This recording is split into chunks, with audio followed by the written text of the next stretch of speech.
model for flat Earth is going to Well, there pivot to. there is a Yeah, I mean, if you want to chuck Gleason's, you also made a pretty dramatic straw man there, dude. Okay. You may have like a limited perception, in my viewpoint, of like what, and that's not an insult, but I'm just saying like of like to what degree people actually adhered to that. Because you kind of made it sound like every quote unquote flat earther, because the thing is, dude, like the earth being planar and stationary, like even those terms in general is like one part of it, and then you're right, there is this term flat earth. And I do agree with you. I mean, that Gleason's map, that is kind of the classic flat earth map, as it were. I agree. Like that term is used with it. And yes, the one sun that circles around. So in a way, I also kind of agree with what you're saying. However, what I meant by the limited thing is just that like within the act, like the people, like if you took a whole range of people that have a planar stationary cosmology, just stationary. Well, there's just stationary to begin with, and then there's the planar, which some may say, some may not. Or globe, or I guess some say concave, are the kind of really only ones, it seems, or main ones, like in that sense. Right. But I mean, I'm just saying those alone, like how many actually adhered and said that AE map is the map, or the Gleason's one, whereas many said that that's like it's a blueprint. It may be like the general layout of the continents, because we do know that the sun passes over and around the continents, and we do know that it circles around Polaris, which is very easy to verify. And we're talking about how difficult the one in the south has been to verify. So that's what's so interesting now, dude. I mean, this seems like such a planning from the controllers, in my viewpoint, of the timing of this. Because when you're saying now it's proven, click, well, yeah, not for everyone. Some people are going to think it's fake. There's a huge like division probably happening between everyone that's going to say it's all fake and everyone who's going to say, yes, there's a 24-hour sun there, and then is going to be modeling it and doing everything to actually solve and actually, because they're on the actual cutting edge of putting these puzzle pieces of this realm together. Yeah. May I make a point, please? Briefly. Yeah. Well, I think he should be able to respond, because I said a lot there, but he should be able to respond. Okay. I'll wait. Thank you. I appreciate it. I'm bursting. Sorry. As far as I've been able to tell, for example, at the conference in 2017 in Cary, North Carolina, they had models. The AE map. They made models and they were selling them. The only model that's ever been sold, as far as that map is concerned, or that idea is concerned, is the AE map. And then the people there with T-shirts, it's presented as the truth. It wasn't presented as a suggestion or a rumor or an idea or a concept. It was presented as the truth. And they'd show the globe, that's a lie. And then they'd show the AE map, that's the truth, capital TRUTH. FE Core showed the AE map to Professor Dave. When you go back and watch any of the debates, you'll see the flat earther will have the AE map on the wall. There's no other map that was ever presented other than the AE map. So there's other ones. There's a lot of other ones. Okay. But yeah, I mean, the thing is, dude, it's like okay, here's what I would say has happened, is that the controllers know the Earth is stationary and planar. They are running this whole globe deception. They also know that people were going to realize the Earth is stationary and planar. Therefore, they created this, basically it's like a meme called Flat Earth, which they then attached this whole like narrative with it, and that was partly controlled. So the only information we had, like, growing up in the 90s, 2000s, whatever, the stuff Eric Dubay came across, the stuff that, anything that was available and everything else, like, is this Gleason's map, like you're saying, a lot of it. I mean, not all of it though. I mean, because Gleason's is just one dude. Dude, if you look back, like I have hundreds of maps that are a layout with the continents coming out from the center in a planar fashion, going, around on a planar surface. And many ancient scriptures and ancient texts talk about the circle of the earth, the four corners of the earth. Anyway, but there's so many components of that as well. And like the circle of your azimuth as you view things as well. But, I'm just saying, like, yeah. Look, maybe Professor. So I'm Gentili just was gonna say that, this. just the final part of it. Like they would know that people were going to start realizing the Earth wasn't the globe they were selling them. So they had this thing kind of ready, which was quote unquote flat Earth. So what I found when I first started researching flat Earth, well, I was looking into a lot of things like hollow Earth and a lot of, but when I came across it, I came across the Flat Earth Society and I came across some of the Robotham stuff and some of the stuff that was available, like the older writings. But there wasn't very much of it. It was like, it was very outdated. So it was kind of just like, it seemed almost like a quirky thing is kind of how it was more sold, like this, like only people in the past. And then this Flat Earth Society website, which is like totally, there was so like it said the Earth was rising up at 9.8 meters per second. That totally threw me off. I was like, nah, because that's not right. Like that did not resonate. So then that kind of got me to sort of brush it to the side a little bit at the time, more so than otherwise. But I'm just saying, dude, when you start looking into the Earth being stationary and planar, you come across flat Earth. It's the thing that you Google. It's the map, like you said, the maps that come up are Gleason's and stuff. However, if you look back through all the other maps, though, dude, that layout was way before Gleason. Like the layout of the continents, like the Yerba Monte map back in the 1500s, that extremely detailed map, has the continents all coming out from the center in a planar fashion. So that's way before 1892 Gleason's, But Gleason's seems distorted and maybe accurate in the north more so than in the south. And then it has this one sun flat Earth kind of meme going with it. I'm not saying there's more than one sun. I'm saying one sun circling Polaris as the only explanation for the celestial phenomenon. Right. The point that I wanted to make there is that's kind of important, what you've just said. You see, as you move away from the North Pole, the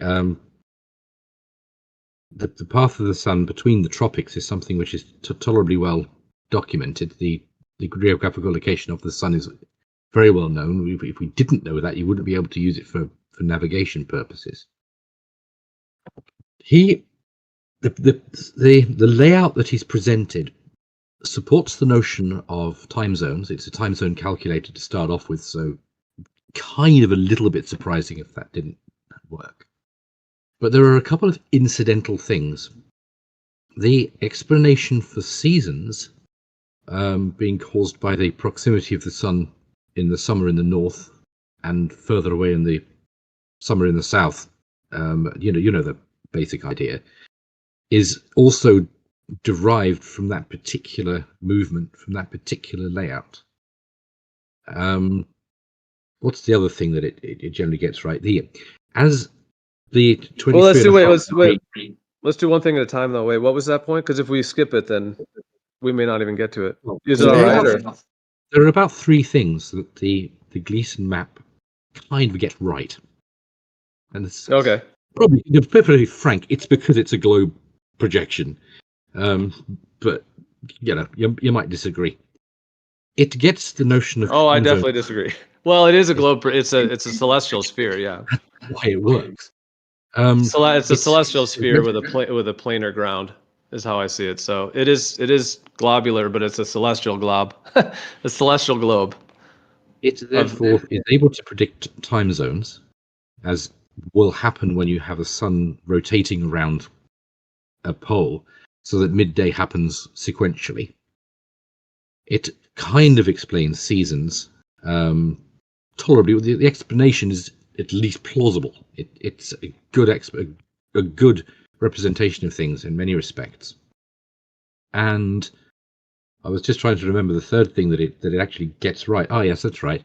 The sun's elevation changed daily from sort of 0 degrees on the horizon at 23.5 degrees in the sky at the North Pole during the solstice, right down through the various latitudes throughout the course of the year. So the solar elevation is predicted that it will happen, which is great. That's what a model should do. It should make predictions that are correct, and there aren't many that it makes correctly, and that's one of them. And it also, actually, if you extrapolate, it does kind of tell you how high in the sky the sun should be. Given that it's between a plus and minus 23.5 degrees onto whatever your latitudinal observation of the sun happens to be on whatever day it is you're doing it. So, navigation does kind of work like that. So without any of the trilateration that you do with stars, you can actually use the Gleason map to do some reasonably accurate sort of solar navigation. Yeah, and then if you put a celestial sphere around the observer on that map, it depicts the sky accurately as well, like as shown on the screen share right now. Right. Yep. Tora, dude, do you think this thing moves with you? Yeah. What do you think? Like, see, like this? Check that out. That would give you a 24-hour sun in every position if the Earth is laid out like this. Yeah, I think that thing moves with you, and the sky is obviously rotating. Oh my gosh, dude! So it's just like it's like a two-polar system in the way the sky works with like a. Do you think the AE map, or not the AE map, but like the general layout of the continents from the center is the case with something like this occurring? It seems that way. It seems to be that way. My one question I always have is is Polaris above the center of that map? I'm not exactly sure on that, because they say the magnetic pole and the geographical the geographical north are two different locations. So I have some issues there. And I also think you could raise the stars and get the sun in this one. If you raise it up even higher, I think it gets even more realistic looking. Well, the sun would be. Oh, okay. I see what you mean. That's interesting. I thought you were talking about, because I'm showing this animation part, because at the North Pole, the sun would be at 23.4 degrees elevation, and it would just stay at 23.4. So that's why anyone wondering why people are questioning these phenomenon. I mean, I'll just say this: I've never seen. If anyone could find one, that'd be great, because I don't know that I'm ever aware of one, of any 24-hour sun from either pole. That's it. Any 24-hour sun from either pole, which means the sun should be at 23.4 degrees. It should not deviate from 23.4 degrees at all, just like I'm showing in the thing here. In fact, I could get it to the exact date here, but this is pretty close to it. But see how it's just staying right there, just perfect, exact same height above the horizon, and that's it. It just circles you. Whereas on all these, when you're off kilter, like if you take it out to there, then now you see how the sun goes higher in the sky, and then it goes lower in the sky, higher in the sky. So yeah, this is how the celestial sphere functions, in my viewpoint, over a planar surface, is what's actually occurring. And this is why the globe model is so transferable, and that's fine. You could think of the Earth as a globe, but it doesn't actually have the curvature, and it's not actually in motion. But the sky works very similar to this in their model. Where did you say the sun was saying the same altitude? Show me where you're doing that. At the North Pole. Yeah, we never see that, right? That's so interesting. We've never seen. Yeah, I think that's crazy too. Yeah, is there any footage of a 24-hour is there any footage of a 24-hour sun at either pole, north or south?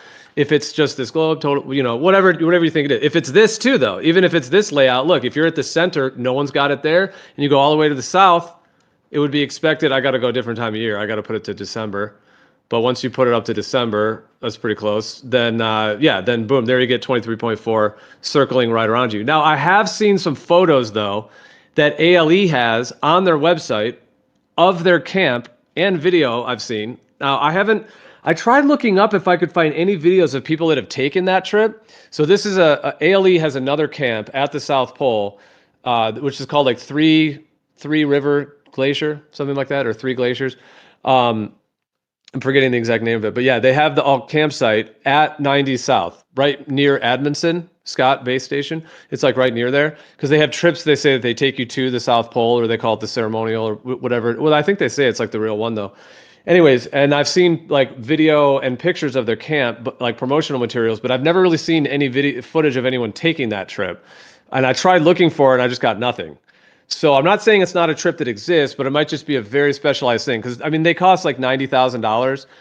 They're 80, 90,000 usually those trips. And they have that, and it looks like you get a nicer room. Instead of a tent, you get a whole bedroom with a whole a queen size bed and a little seating area and stuff. You get a whole little pad there when you pay $90,000. But they have it at the South Pole, and I will say some of the pictures they have of the site and stuff, it even though it's not footage of the sun actually moving, it does look like the sun is at what would be about that 23.4 degrees. So I would call that evidence for there being a South Pole and for there being 23.4 degree sun there. But there's still no footage that exists of the north that I'm aware of the north or the south of the actual whole 24-hour sun.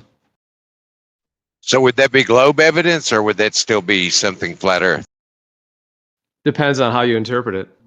It'd be evidence of the lights in the sky doing crazy shit. Yeah, man. I mean, I would say it's evidence over a plane because there's no indication of any curvature or motion. So I wouldn't think any reason that there'd be to think that it's a globe. I did like generally accept it when I was young, but once I looked into it, I figured that out quickly.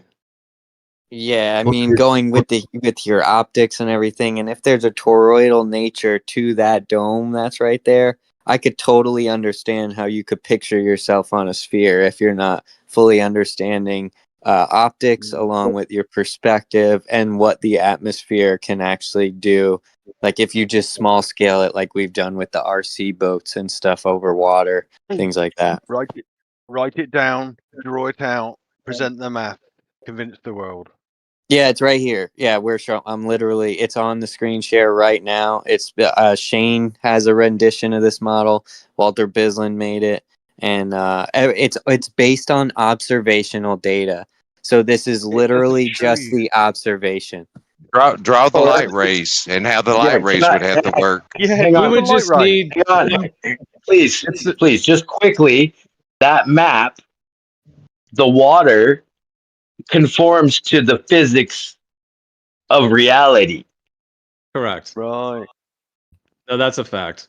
And the sun goes over these continents in a very clockwork-like fashion in this order as well. And the 24-hour sun and the 24-hour sun in the north, we know exists. And this is beautiful too. The fact that you think Walter Bislin's giving you a gift says everything, really. No, you know what I think? Okay. I don't really need to. Oh, it's great. No, it's not him. It's just the data that is mapped. That's all. He did whatever. It's the data that's important. It's just the grid system and the coordinate system. This is not the right. This is. Hold on, bro. Don't interrupt. Just chill. You can have your time. I'll try to be shorter, less long-winded. Okay. Anyways, but I'm saying no one here is saying that this like cartoon green thing is the actual map of the Earth. First of all, but we're just looking at the actual geometry of the sky. But I want to say something else, but go ahead. I'll pass it. Okay, this tour is trying to get in. Yeah, I just really quickly want to say we always get this claim of, oh, can you show us how the light is supposed to bend? We could flip that on you and say, well, we can measure light to bend, right? So we know that light does bend. But can you measure water to curve? Because we don't know for sure that water bends yet. So you're not water doesn't bend. Okay. Well, but let me say one thing. Oh no, you go, Pazzo. Go ahead. I'll go next. Just one thing. You do understand that this is all very well and good. You're looking at this. If you render this for 4 observational points of the sun simultaneously and draw the light rays that Walter Bislin gave you on here and where they have to go to meet in a unified single source, this becomes laughably unrealistic. Yeah, ignoring the water is even more laughable. Yeah, I wouldn't call it laughably unrealistic because you're already dealing with something that is a mystery to us. You're looking up at the heavens, and now you're declaring you know exactly how the light comes from the sun and everything like that. When you can't go, like, drop a plumb bob from a star to know for sure that when you look up 90 degrees, that's its GP. You can't do empirical science with the lights in the sky. So then for you to say that's laughable, it almost is an argument from incredulity, because what you're saying is you can't understand why the heavens would behave this way. No, because the whole point about the topology of the stars in the sky is that we know they're not in some sort of reflective, distorting realm, because they're geometric topology. How do you know that? Can I say because let me finish. Because their geometrical positions, their angular distances, and their spatial topology remains consistent in a unified manner for everyone who can see them at all times. That's not a reflection. So nothing about their materiality. Go ahead, Gio. Let's get Gio in there. Yeah, I'm not really as much into like a debating vibe, although I mean, I guess I'm just kind of more like actually because I was originally when I brought this up to Torah, I was kind of more wanting to rap out about this as well. But I just wanted to say like just an idea I had as well with this as just in the moment. If you had like a material up there that is like a crystalline, you could add, toroidal in nature, magnetic, possibly superfluid, plasma, and the crystalline, possibly glass-like reflective natures as well. It could be any number in terms of, I mean, that's literally the creation up there, like how at the the transition from the mere mortal physical plane that we're on versus the beyond and the heavens and everything. So like that, and it's just like the sky is amazing. So what if that is above us, and then wherever you are on Earth, you get a rendered position of that whole toroidal field. And because it's like if the whole material is crystalline, it could actually give like almost like if you had a crystalline material like that, and then you kind of indented up into it, is kind of the way I'm thinking of it as, like you kind of indent up, and that would be kind of your actual realm of observation, like your perspective, like basically this grid right here that is still on the screen share, where you're basically like okay, this is when they were in Punta Arenas. I'll put it at 53, and I guess they'll be flying back through there when they leave. So that's Punta Arenas, and then that's for December. Here, I'll put it closer to their date here, December 12th or whatever. That's when they kind of got there. Anyway, so that the sun was rising south of east and setting south of west, and all of that there. So I'm just saying, like, if you were within this, so that it's like the crystalline structure would actually kind of form where you are. And then you get into like possibly the holographic nature of it as well, and the fractal nature of it. But if that's the case, then you're basically like any spot on Earth that is observed, either from a human or like, I mean, a camera can pick it up as well, but you have to have some way to observe it. But I mean, a camera does would be the same thing because you're in a particular position on the plane. And that's what we would then need to see, because like what I originally asked Tor about is like the idea that this thing would move with you is one idea.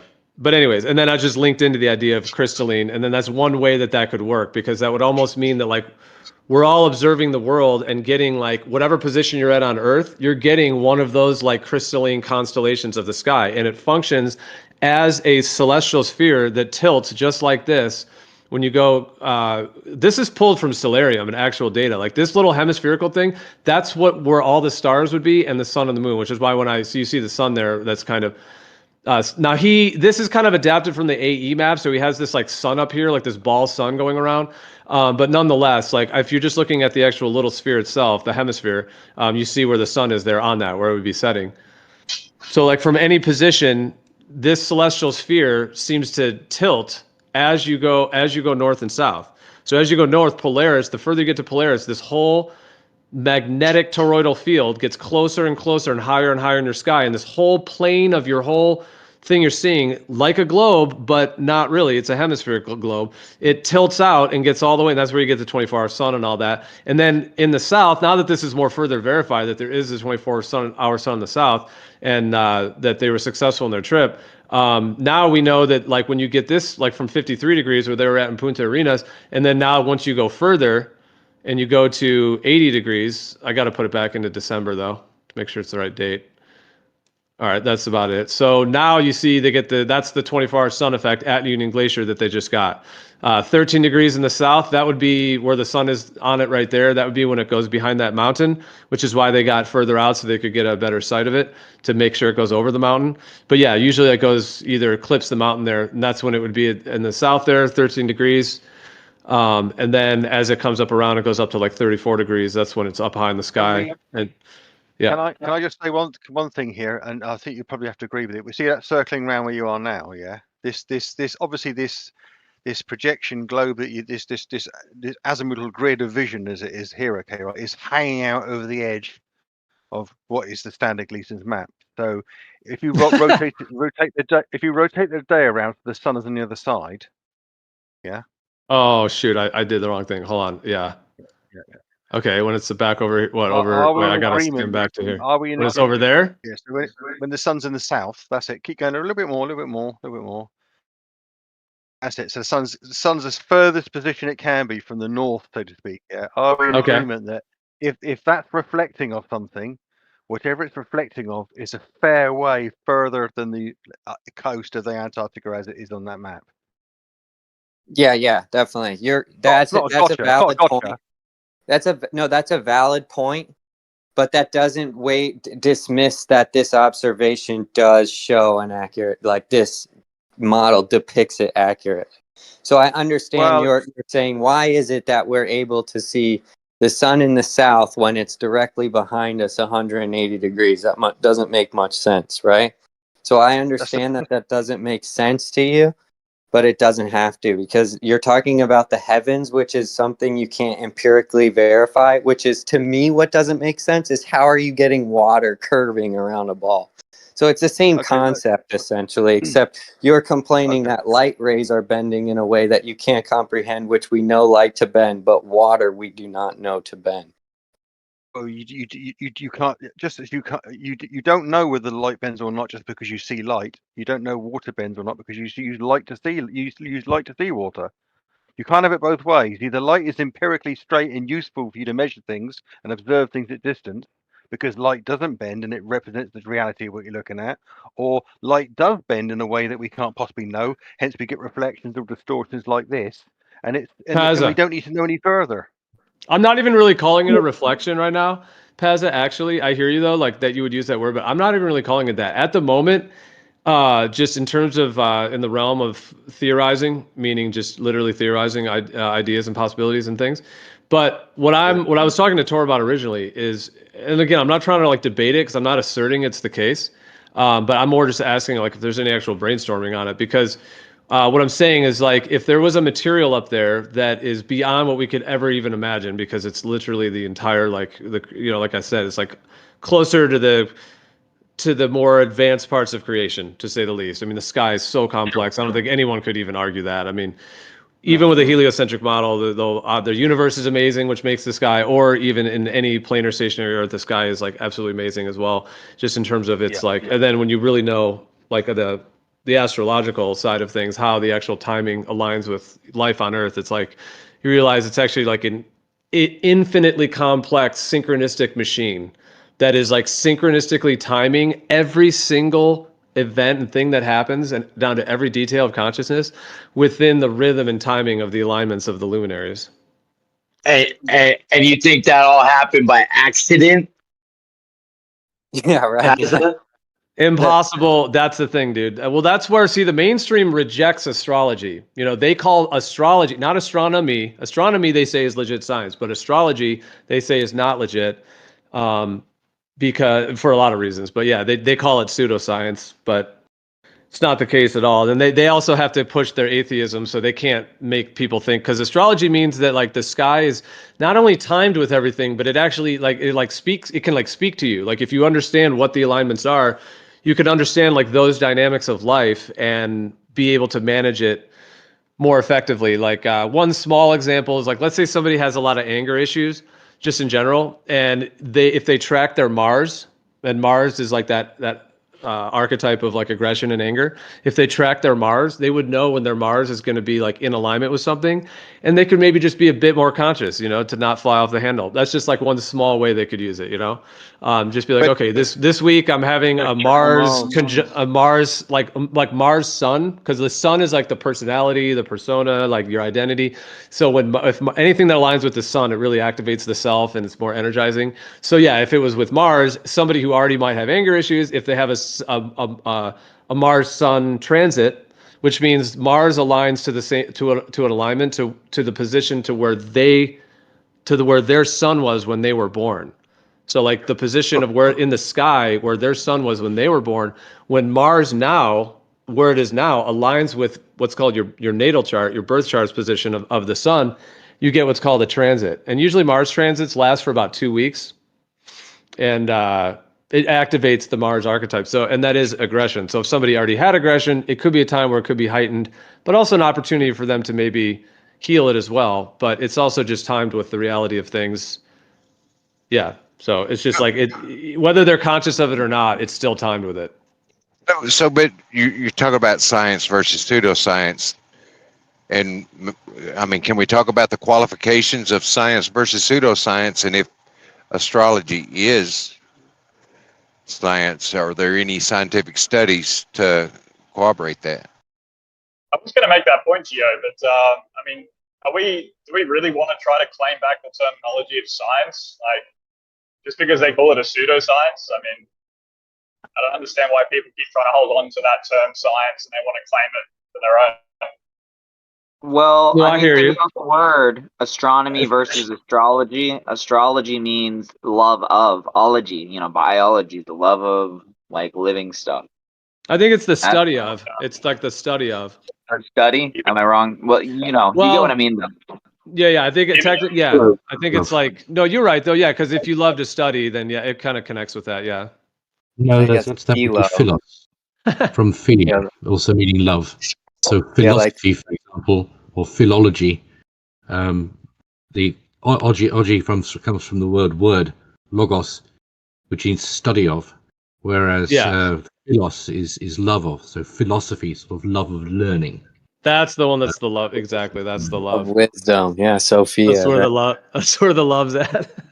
We got the love for wisdom. No, I'd love to brainstorm a little more with you on this because I think it's kind of crazy. The idea of how they came up with these stars are light years away. But then when you go to use them for the practical application of traveling upon the earth, like taking angles to it, you apply this method right here that you put all the stars infinite distant and on a dome. You know what I mean?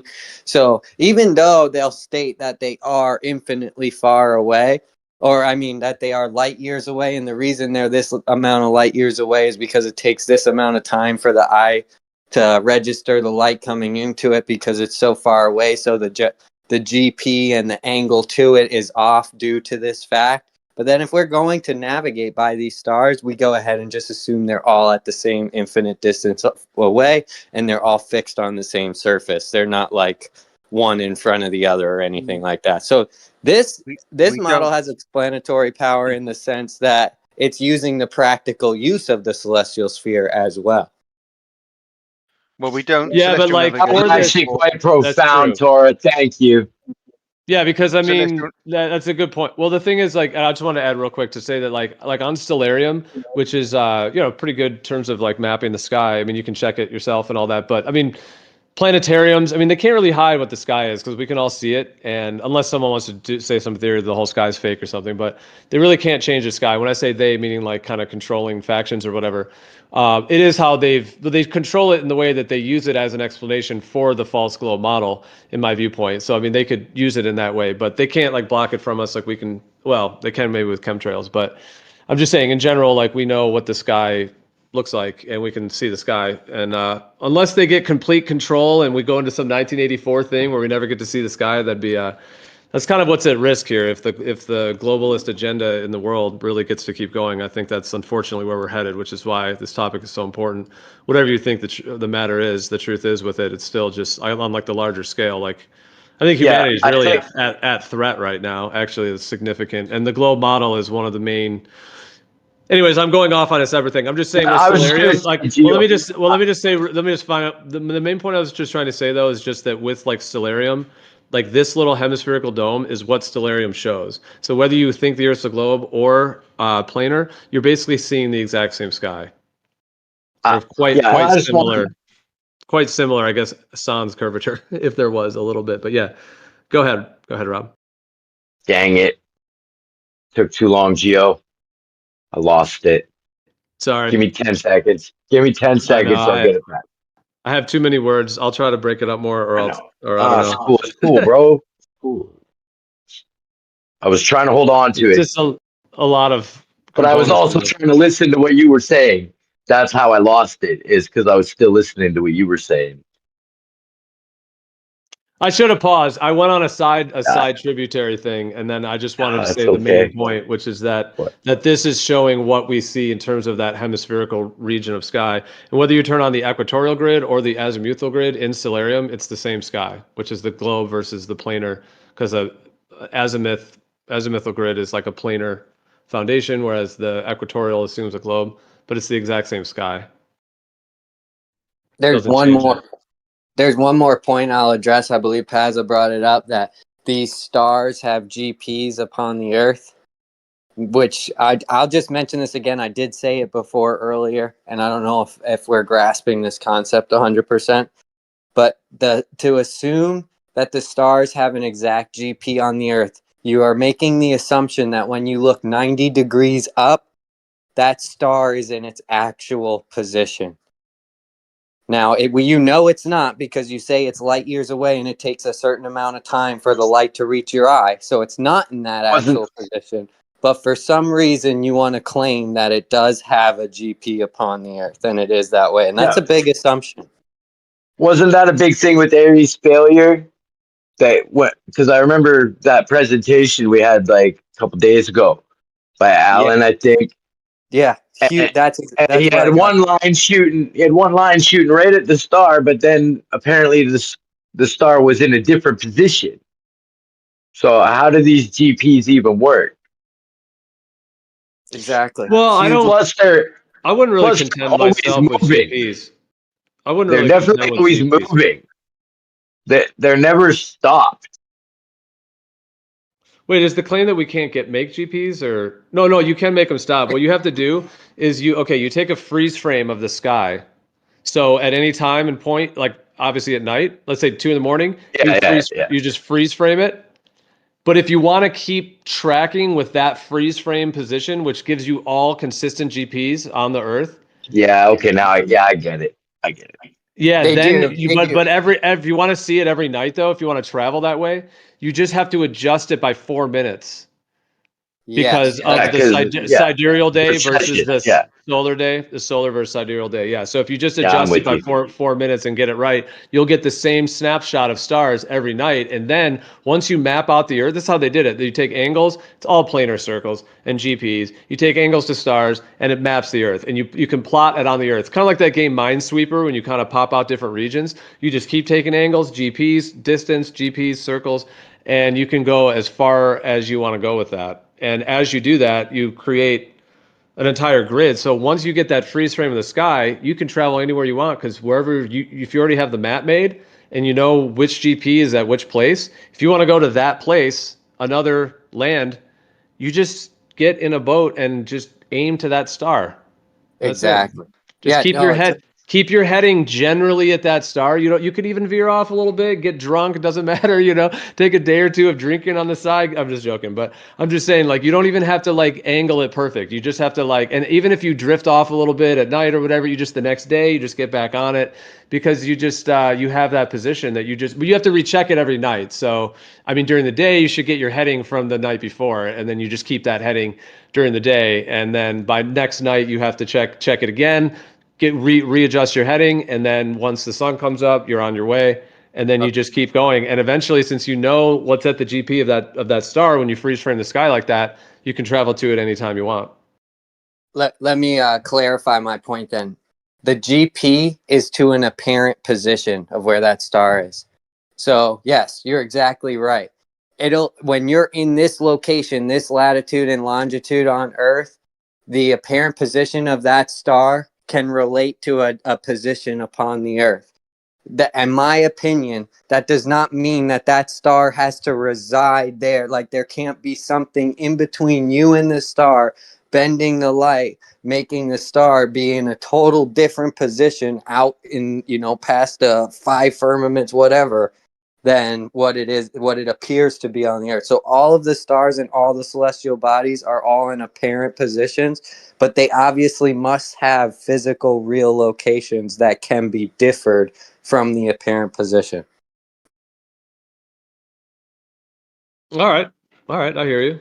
That's interesting. Yeah, kind of thinking about all that.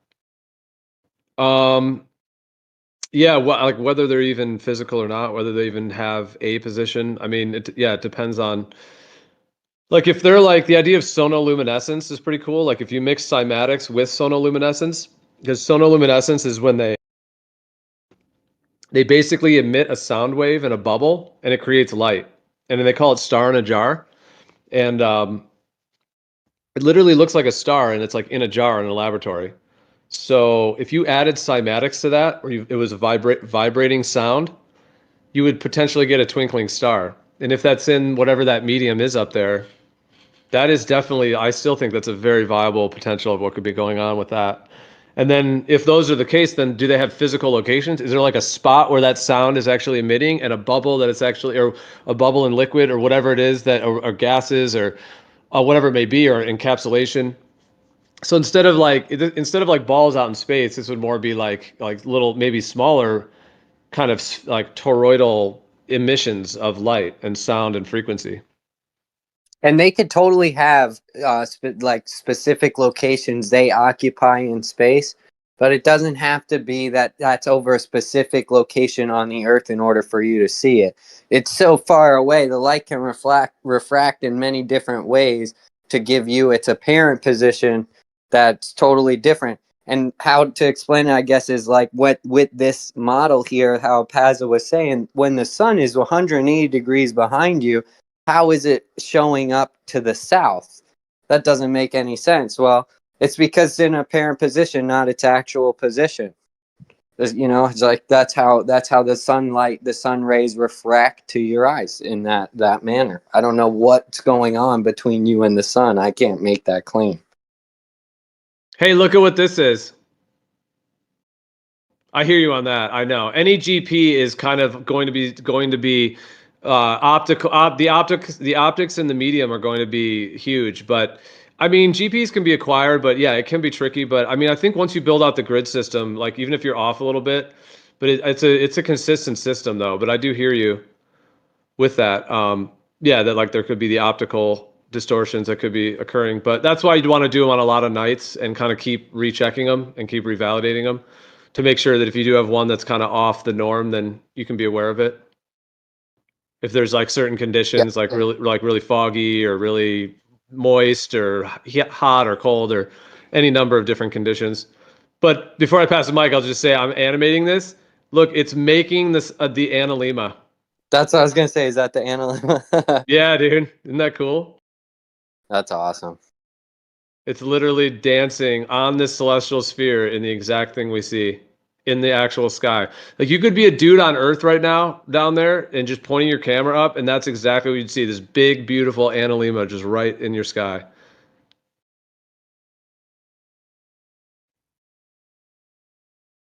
Like here, if I tilt it back a little bit, I got to go, I think, back in time.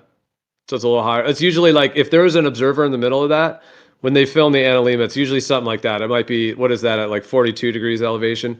Yeah, usually it's somewhat more up in the sky. And then when you move it through the seasons, I don't know if I can get it from the backside. Man, this, dude, if someone has skills to make this into a better graphical system, that would be amazing. Because this thing is like 1980s MS-DOS right here. Yeah, I'm telling you, I think this is such a perfect starting point. The fact that we already have this, to me, is just like, we're just going to build upon this, and I think we can come up with explanations. Because I'm not buying the whole, if it's 90 degrees above your head, then that's where it is for sure. I just think it's too far. I can't verify that. So you think this is a good foundation to build upon? Dude, this is the ancient understanding of the Earth, dude. The celestial sphere and how the sky exists above the Earth. I mean, this has been because this is what we actually see. Like we're on even on a globe, it would be like this, actually, kind of. If you plop this thing on the side of a ball, because that's what Stellarium is claiming, like anyone who believes a globe, and you know, because Stellarium is not like a flat Earth program or anything. It's obviously kind of more globe oriented.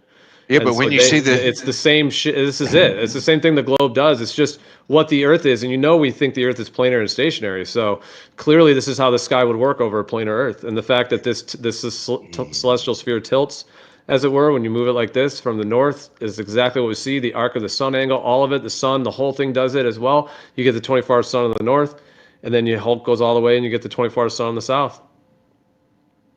What does it do when you have two observers 90 degrees away from one another? And it goes straight at the equator.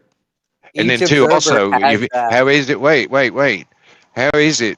You see the sun set due west from your location, but the sun is thousands of miles away from you somewhere up in the northeast or northwest.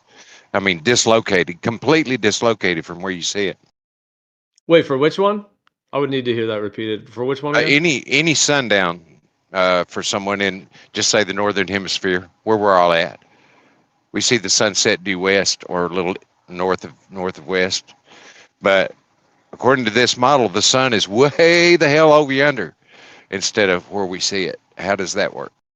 Well, here, let me just replicate it so I can understand what you're saying. Like, okay, if I put this guy over in, man, this map is horribly distorted. This is not even an AE map. I mean, I would have taken, this thing's like a really bad cartoon. Yeah, if anyone has skills or wants to just make this on a better graphic system, that would be amazing. But all right, so where are you saying if I put it in Florida? Yeah, that'd be fine. Put it in Florida. Go to whatever sundown would be for that, and look where the sun is on the map. Okay, hold on. Let me wait. I gotta do the time. Over right here. They're seeing it there. I don't know what is sundown for the ball thing. Well, that's almost at sunset, and boom, right there. Oop, the sun just went beyond. Okay, So right before where it. is the Right there. where is the sun actually? Where to somewhere on the earth that sun is directly overhead. Where's that at? That's the sky. No, where is the sun at though? He's It's in saying, the where sky. is that other sun that correlates to the one that's connected onto Because the all we see, celestial sphere? all we Yeah, see is ground. When you like, if there was a dude in the middle of that sphere looking around, like, you just see ground and sky. That's all you Right. see on the ground. But 90 degrees away from that individual, the sun is directly over that person's head. Look on around the map there, 90 degrees away from there, and the sun's going to be over someone's head, way the hell away from where we're seeing it set. Yeah, a few things about the Bislin model. The Bislin model makes a personal dome over your position and puts everything where it is as calculated from the globe.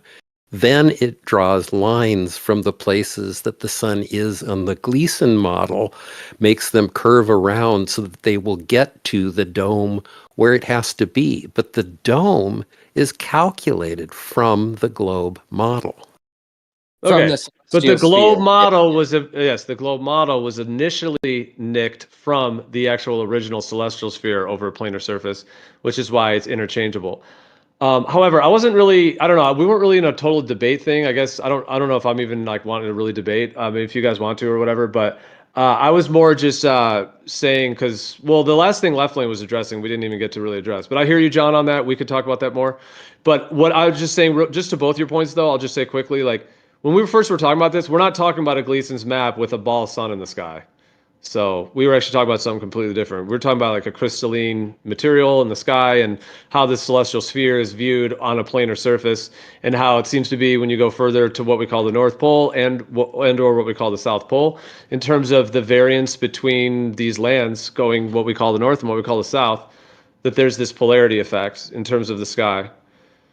I'm fully aware of how it works on the globe model and how the globe model got its original data in terms of from the sky, but I'm not like in the market to like buy a globe, basically. Like, I'm not, I know it's not a globe. So for me, it's fun to debate sometimes, but I'm saying I'm not on the fence about it. Well, here's something to just kind of appreciate about the Bislin model. If you take that position of the observer and move it outward from, because take it to the North Pole and then move it slowly outward. And imagine that instead of being flat, the Earth's surface was curved.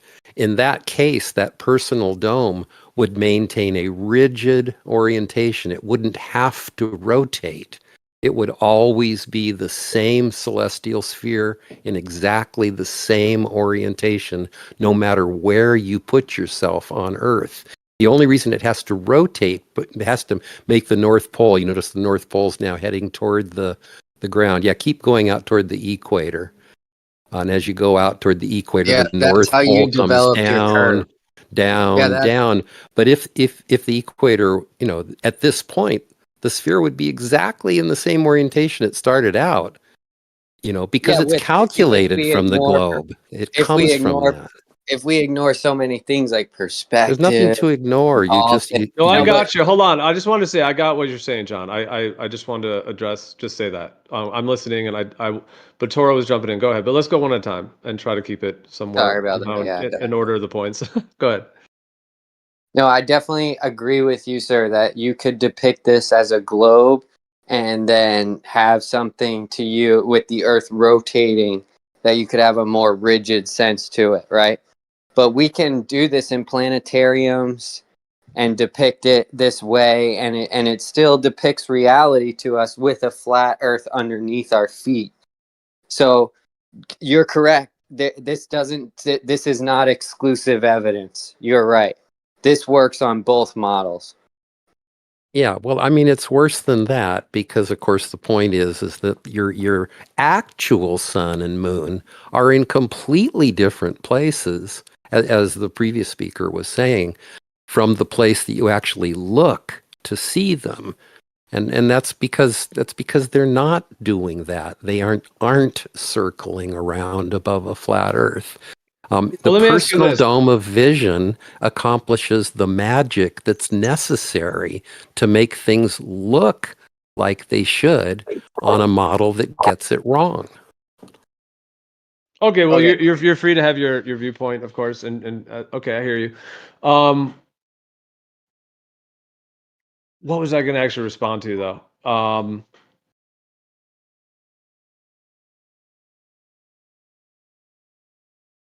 Well, I mean, just one thing, like what Toro was saying. I mean, yeah, like even in Stellarium, like you can use an azimuthal grid, an azimuth, a planar foundation, and then have the that's like how we view the actual sky is from that like azimuth foundation.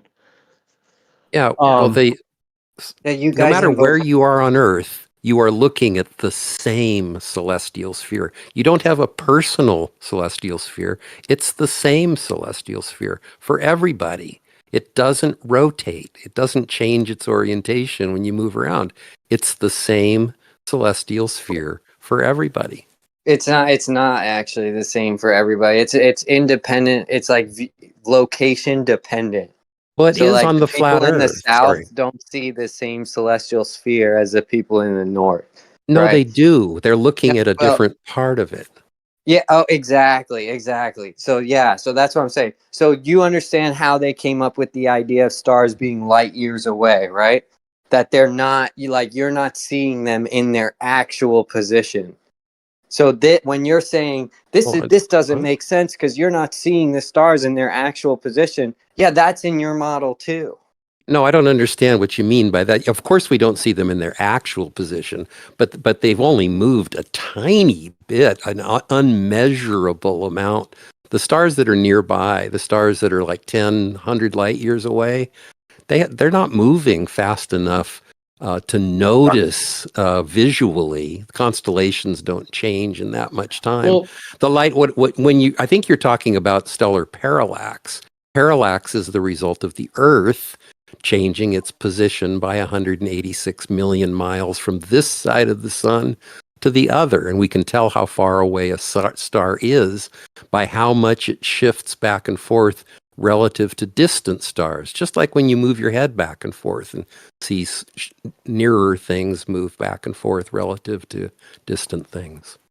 Yeah, that doesn't exclusively mean that you're moving. It could just mean that those stars are actually moving.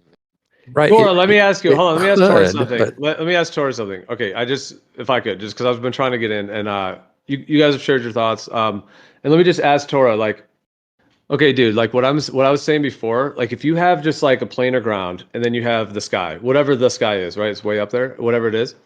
If it functions in what we're talking about, like this toroidal fashion, which has this polar dynamic, and then it would have this kind of, I mean, the reason it would tilt is because you're moving your position. Like as you get further north, whatever that sky is above us has this effect to it, where it has this polar dynamic. And there is a whole tapestry, like what John was saying. I agree with that. There is a way in which there is a whole piece, like we can put the whole sky together when you take different shots of it. Basically, you can put the whole thing together into the whole, even though you can't see it all at once. per se, but you can patch it together, because I mean, obviously, like the zodiac, the constellations, all the different, the sky. So it is some kind of a much more of a massive like system that seems to have those grids to it. But anytime we see it, we just see our portion of it, and then depending on the time of year and your position, you're going to be seeing a portion. But it seems like whatever you think the shape of the Earth itself is, and I understand the globe explanation of how and all these different explanations of it. Either way, this effect that we're showing here is what you see in the sky. Like, meaning this has kind of like a flat Earth looking thing, like almost like a cartoonish looking AE map. But if we just remove that graphic and then put that on the side of a globe and put a little person there, because that's the thing, we see this thing always on Earth. We see, which I would just call the sky. Ultimately, it's the part of the sky you're seeing. So that sky, I do think, has toroidal geometry to it, and therefore spherical, and even oblate spherical, which is why they've had to make the globe oblate, meaning because toroids are generally oblate. Exactly. Yeah. Yeah, And this I does agree. account for, and this does account for what we actually observe. Now, how you interpret the sky is another story, and then how we measure the ground is another story, and how those all go together. But why the resistance to such a simple model? There's one celestial sphere, and we look at it from different places on the planet. The sphere doesn't rotate when you move from the North Pole southward. It's the same sphere. You're looking at it from a different place. Yeah, that's It's the same sphere. perspective. That's ignoring perspective and things drop in the distance. Not about you know, ignoring like that, that you- perspective. that- so it's perfectly, I understand how you can see it from that perspective. Like, I get it. That this geometry right here that's being shown right now, regardless of the map or anything, makes it seem oblate and spheroid. You know what I mean? So Well, I there's nothing understand what oblate you're about it. saying. There's So no you can think oblateness here. to me, it's like that could be the simple explanation, is that you live on a globe, but now you got to explain how people are antipodal and sticking to it, how water is sticking to it. Gravity. It just takes too many explanations at this point. So You notice, you yeah, you notice how this looks like a globe. I mean, you could almost just put Africa on there. You could just paste some water, and it's a globe, but it's the sky and not the ground. Yeah, but the thing is, see, I mean, and so one point about this, of course, This is that the one of Southern Star Trails. reasons- I'm showing the Southern Star Trails, by the way. Yeah, one of the reasons that the sky does give the impression of being, a crystalline sphere with all these lights embedded in it is that every single thing in the sky, it doesn't change its size. The sun doesn't change its size. The moon doesn't change its size. All the other things actually do change their size a little bit, but they're too far away. We can't resolve them. They're points of light.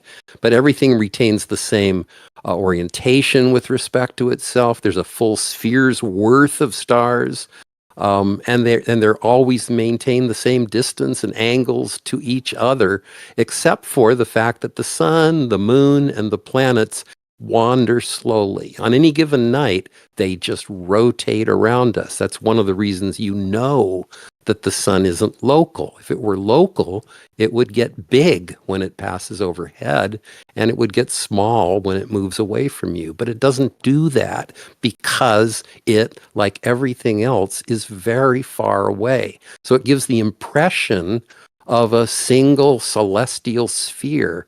That's why we say it. The very reason we say it rules out a local sun. Yeah, I know nobody's claiming that they know the distance to the sun or the size of the sun here in order to know how much it should change in size based on distance and size. So if we don't first know the distance and size, we can't then make the assumption it changes in distance and size by this much or that much. What's strange to me about that claim that you say the sun never changes size, in the globe model, Noticeably. the sun changes size. It never changes size noticeably. What do you define noticeably as? Like, if we take pictures of it and count the 50%. pixels, if we Get count twice as big. well, it's Twice as big, noticeable. half as big. It's noticeable if you take pictures and count pixels. You can notice it. Yeah, it that's is not noticeable. over the course of a day, over the course of months, yes, but over the course of a day, it doesn't change by 5 parts in 10,000. Yeah, but why should it? We don't know the distance or size of it, so we don't My- know my- what it should My change. point is that if it, because it doesn't change its size noticeably, it has to be much further away than any distance between points on Earth. If there are points on Earth that are 10,000 miles away that always see the sun the same size, and there are, that's true all day from everywhere on Earth, the sun is the same size to within 1 part in 1,000. That I means ask that you it's at something? least 1,000 times further away than any 2 points on Earth. That makes it Okay. at least 1,000,000 miles away. And you can't make day and night simultaneously at different places. Okay, on I a don't want to. I don't want to interrupt plane you, but we're not with a going to be able to distant respond to all these sun. points. You're kind of Well, scattergutting, so we have to choose one. I wanted to respond to like 4 points ago. That's okay. a lot. Like So the you're kind of distance, the bombarding. fact that it Like, doesn't change size noticeably, let's just deal It's with just being that. condescending, man. At this point. okay. What'd you say? Go ahead, Jim. No. What'd you say? I just didn't hear you. Go ahead. I said he was being condescending. Like his whole tone at the moment is very condescending. Yeah, I mean, I guess John, you do have kind of more of a combative vibe. I mean, I guess it's fine, but like, can I just ask you one thing though, just in the midst? Okay, we could go through all those points, but it was a lot of points. But I do have thoughts, and I'm sure others do as well. I don't know that anyone was asserting though that the Earth is like a physical ball above a plane. So we were actually talking about many other ideas. So I don't know if like you were kind of felt like you're debating that, or maybe if someone was saying that or not. I don't know. Because we're actually talking about the celestial sphere and how it can be mapped over a planar surface, and then we could get into why we think the Earth's planar, or why people think it's planar, and so on, and all of that. But I guess like, yeah, when we're talking about the sky and how the sky works, what I'm referring to is that like in terms of this, like any point you're on, whatever the sky is. And it doesn't even mean that it is like a physical tapestry where there's lights in a ceiling. It could be something else entirely. However, it seems to form the way that it does depending on your position, latitude, longitude. And the way it seems to do so is with a northernly tilt, as it were, because we see as Polaris, we see that whole rotation of stars like this, and just the geometries. I mean, this is like the stellarium data is what this is using. So I mean, it's what the astronomical components are, but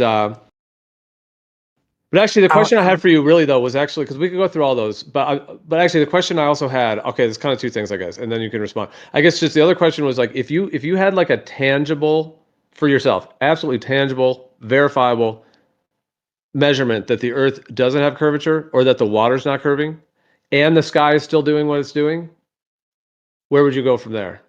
Well, then I would Because- have to admit that magic exists. You can't do that without magic. And I'm sorry, I feel combative. I've just gone through these kinds of things. These are simple arguments. I've gone through them so many times. I really appreciate, Gio. You do have a very nice demeanor, and I should emulate that. But I do get tired of just pointing out things like the fact that let's stick with the sky. Stick with your sky. This dome, the personal dome thing, if you just recognize the fact, because this is how it's calculated. That dome is calculated from the knowledge that the Earth is a spinning ball. That makes everything simple to calculate. The spinning ball was based off the knowledge of the celestial sphere. No, well, that's true in a way. That's true in a way. That's right. Eratosthenes, right? I know. So These are give the me the arguments standard. Give me the standard flat Earth response when somebody comes screaming in and says, "Well, what about Eratosthenes? Tell me what it is." Because I know what it is.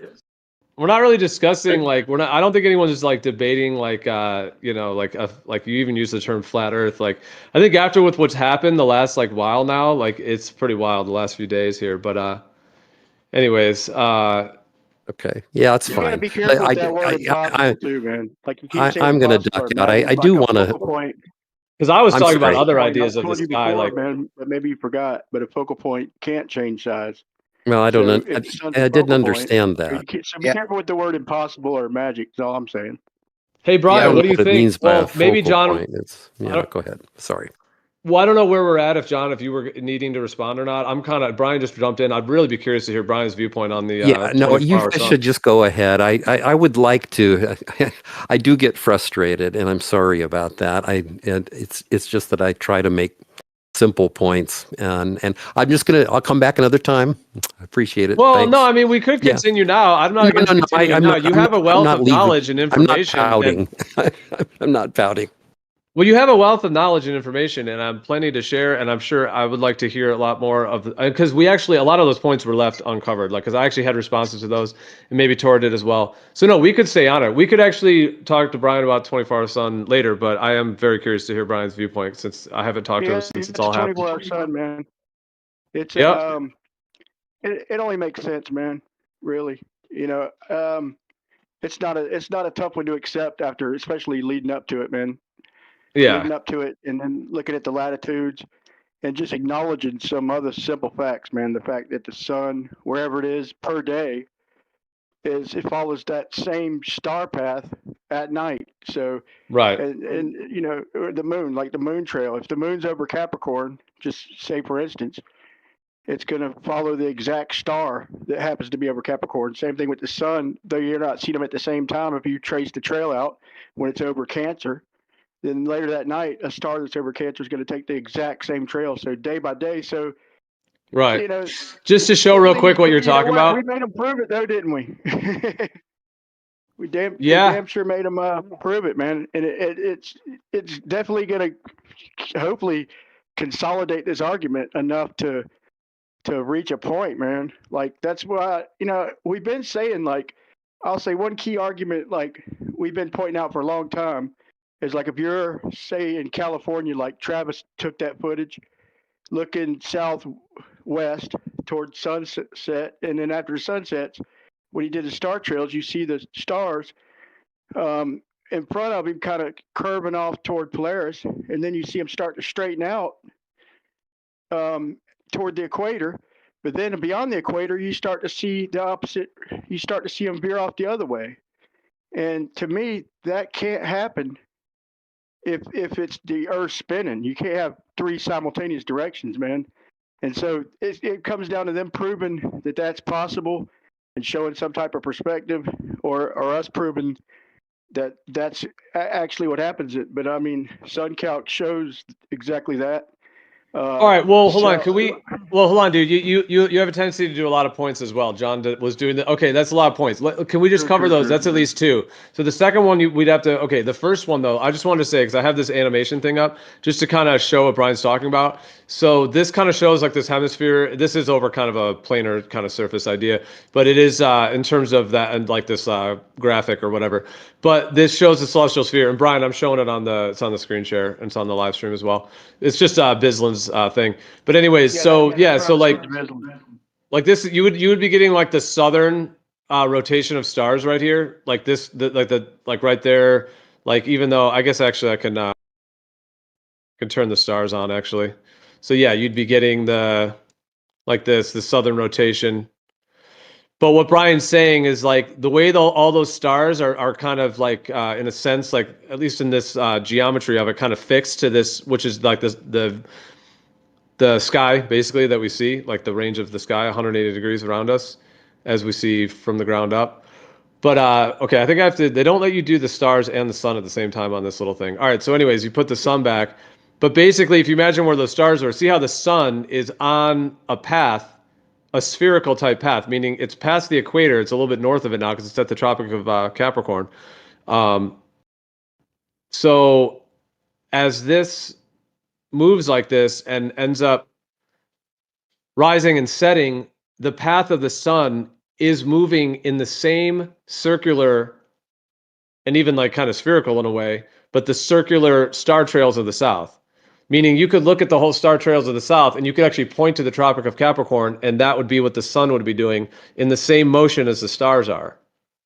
So I'd argue that there are two actual separate star rotations, and that's why we see convergence and divergence. That'd be my. All right, so you see, this is what's going to happen now, dude. What's going to happen is there's going to be a race And I'm talking about like the higher intellectual part of it all, of actually putting the real pieces together. I mean, if people think it's a globe, that's cool. If that's your thing, I hear you. Many of us obviously don't think it is, and we want to discover what it really is.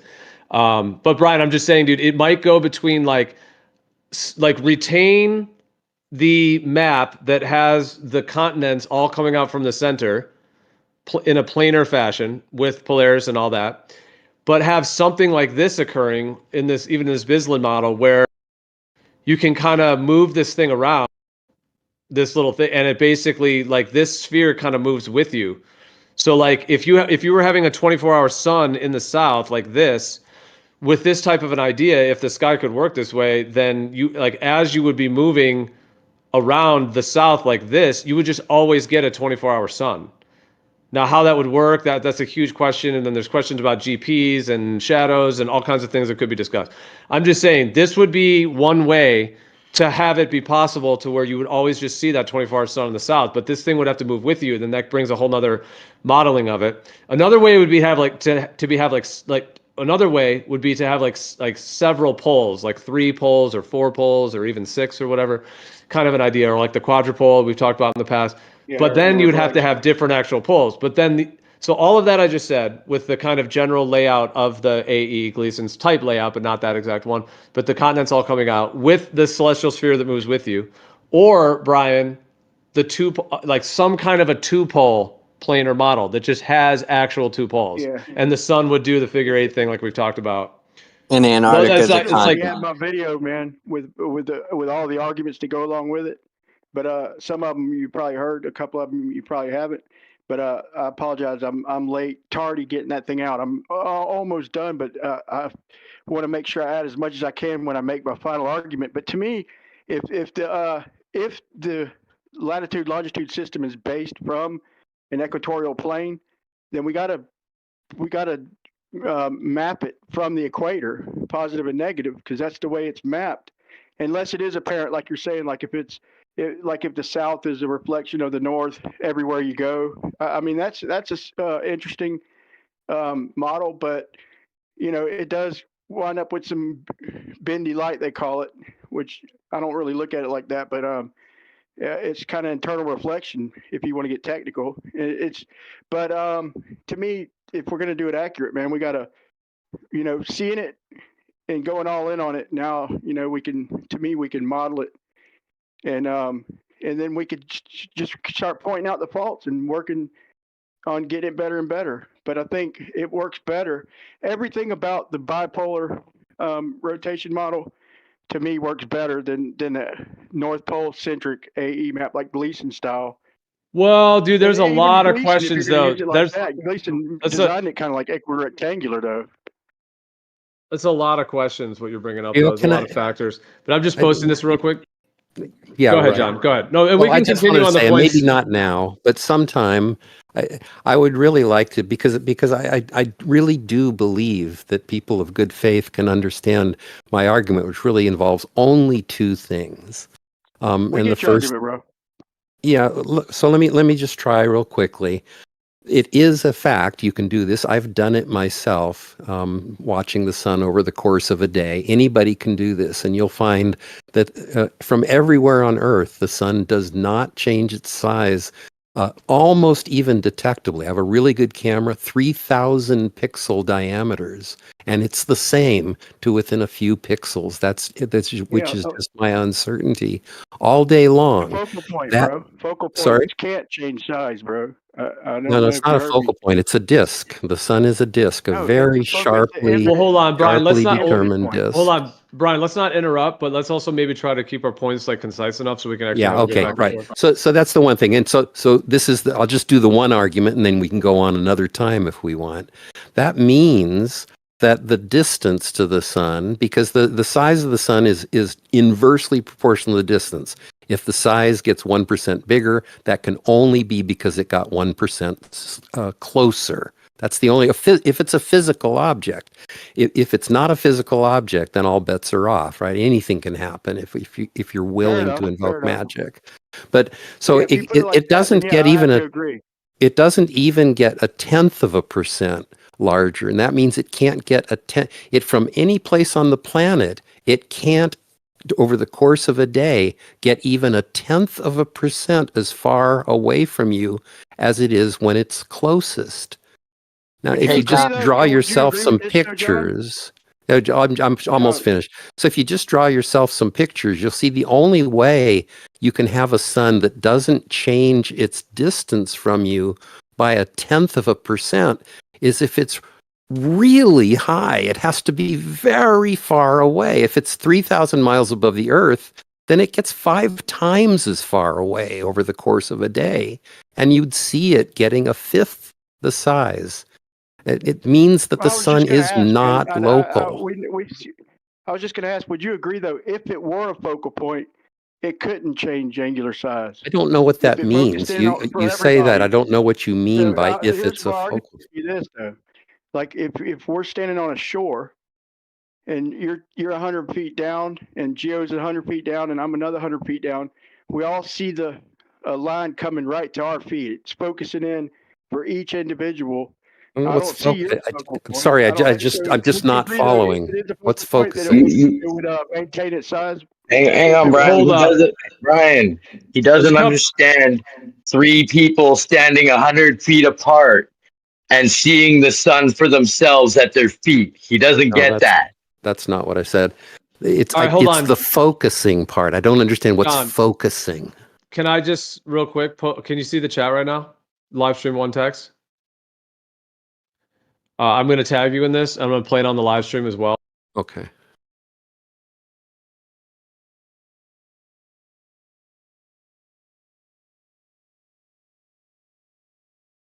This is just fascinating, and it actually shows how you can change the distance of something, and with lenses, it will not change angular size.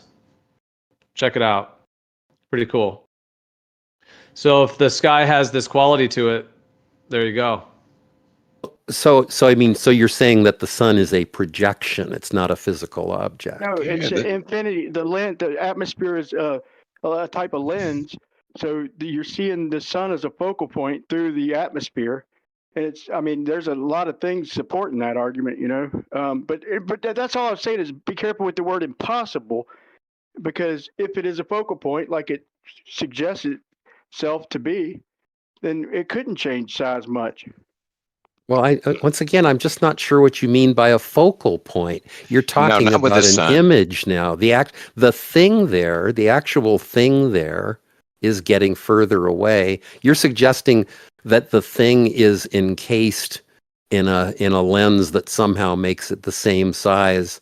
I mean, first of all, you're encased in the lens. Well, I'm going to have to look at that. I can't respond now. I'll do it another time. Well, I mean, people are saying different things. Hold on, Brian. Hold on. People are saying different things. I said something a little different. Maybe Brian is saying something different. Brian was saying focal point, so maybe he would have to describe what he means by that. I mean, that's a term I've used, but maybe it could be in a different way than Brian is. So we'd have to clarify that. When I posted this, I was demonstrating and still playing on live stream, just on repeat here, because it just shows how you actually can have an object, as it were, and whether the sun is physical or whether it's an opening in a dome or whether it's a plasma field or whatever it is, it is a thing. Like obviously it's above the Earth, so I mean it is physical in some way, at least in the sense that like it's you can feel the energy from it. The infrared, the UV, you get sunburn, all that stuff. Now whether that's the sun like activating the environment or whether that's the sun itself, it's a whole question as well. But nonetheless, whatever the sun is, we see it as a yellow circle, and we could get into whether it's spherical or not, etc. But this demonstration is just showing how you can project. It's showing two things, because you notice it has two things in it. It's showing how you can a couple things. It's showing how you can because I think I understand everything I'm seeing in that video, except for the part where he's got the kind of table-like looking thing with a Fresnel lens, maybe. Yeah, no, that one looks weird. I just don't understand what's actually happening there. If he'd show the back of it. No, you know what it is? Is that, no, you see when he pulls it away, he lifts it up. So all it is, it's about like a foot long or a foot or two, whatever it is, kind of like a thing. And it has a circle on it, and then it has those lenses. And what he's showing is that even though the circle's getting further and closer from you, because of the lens, it makes it not change angular size. Well, I get Right. that that's what it purports to be showing, but I just wish I had a longer look at what's behind that lens. It just, it just doesn't give me much of a look at what's going on behind it. Maybe It John starts to didn't. tilt up, but you never get Well, to this is see just it. a You got a GIF. link to We just that? need the full video. We just need the full video. This one's just a Do GIF. you have a link to it or something? Maybe John didn't know that rainbows don't change angular size with distance. Oh, that's more. That's more stuff. But Yeah, the I thing could is, get it, we but see I don't have it. sun. Like, I'd have to go into my vault. I understand as it were. rainbows in I'd have to detail. go get it. The angle is determined by the properties of a sphere and the index of refraction of water. This was That's what- shown on Globebusters years and years ago, and when they did, it was amazing because it shows two demonstrations of how you can either project an image and or look through a lens at an image or at something, whatever the sun is. Like I said, whether it's an electromagnetic plasmoid, I mean, no matter what you would name it or what it is, we observe it as it is, etc. But this just shows like when he has it on the piece of paper as well, and he moves it and it doesn't change at all. So it shows like several demonstrations of having an object that would change angular size with distance that isn't because of a lens in between. So if the sky, the firmament, etc., the heavens, if they functioned at some way, whether the whole thing, like the first layer of it is the lens, and then these luminaries are all above it, and then that's what's happening, or whether they're all in it. I mean, those are the questions. The point is, though, is that this can be replicated on a small scale, either a projection of something or an actual physical circle with it's a projection of light through a glass lens, which then is projected onto a sheet of paper. That one doesn't change angular size, and he has another one where it is a physical circle that is actually one size, and then a lens in front of it, and as you change that back and forth, it doesn't change in angular size. So it's showing Right. two small scale demonstrations of it. Yeah, and I understand everything that I'm seeing. I can explain everything that's happening, and I don't know how you would make that happen with the sun.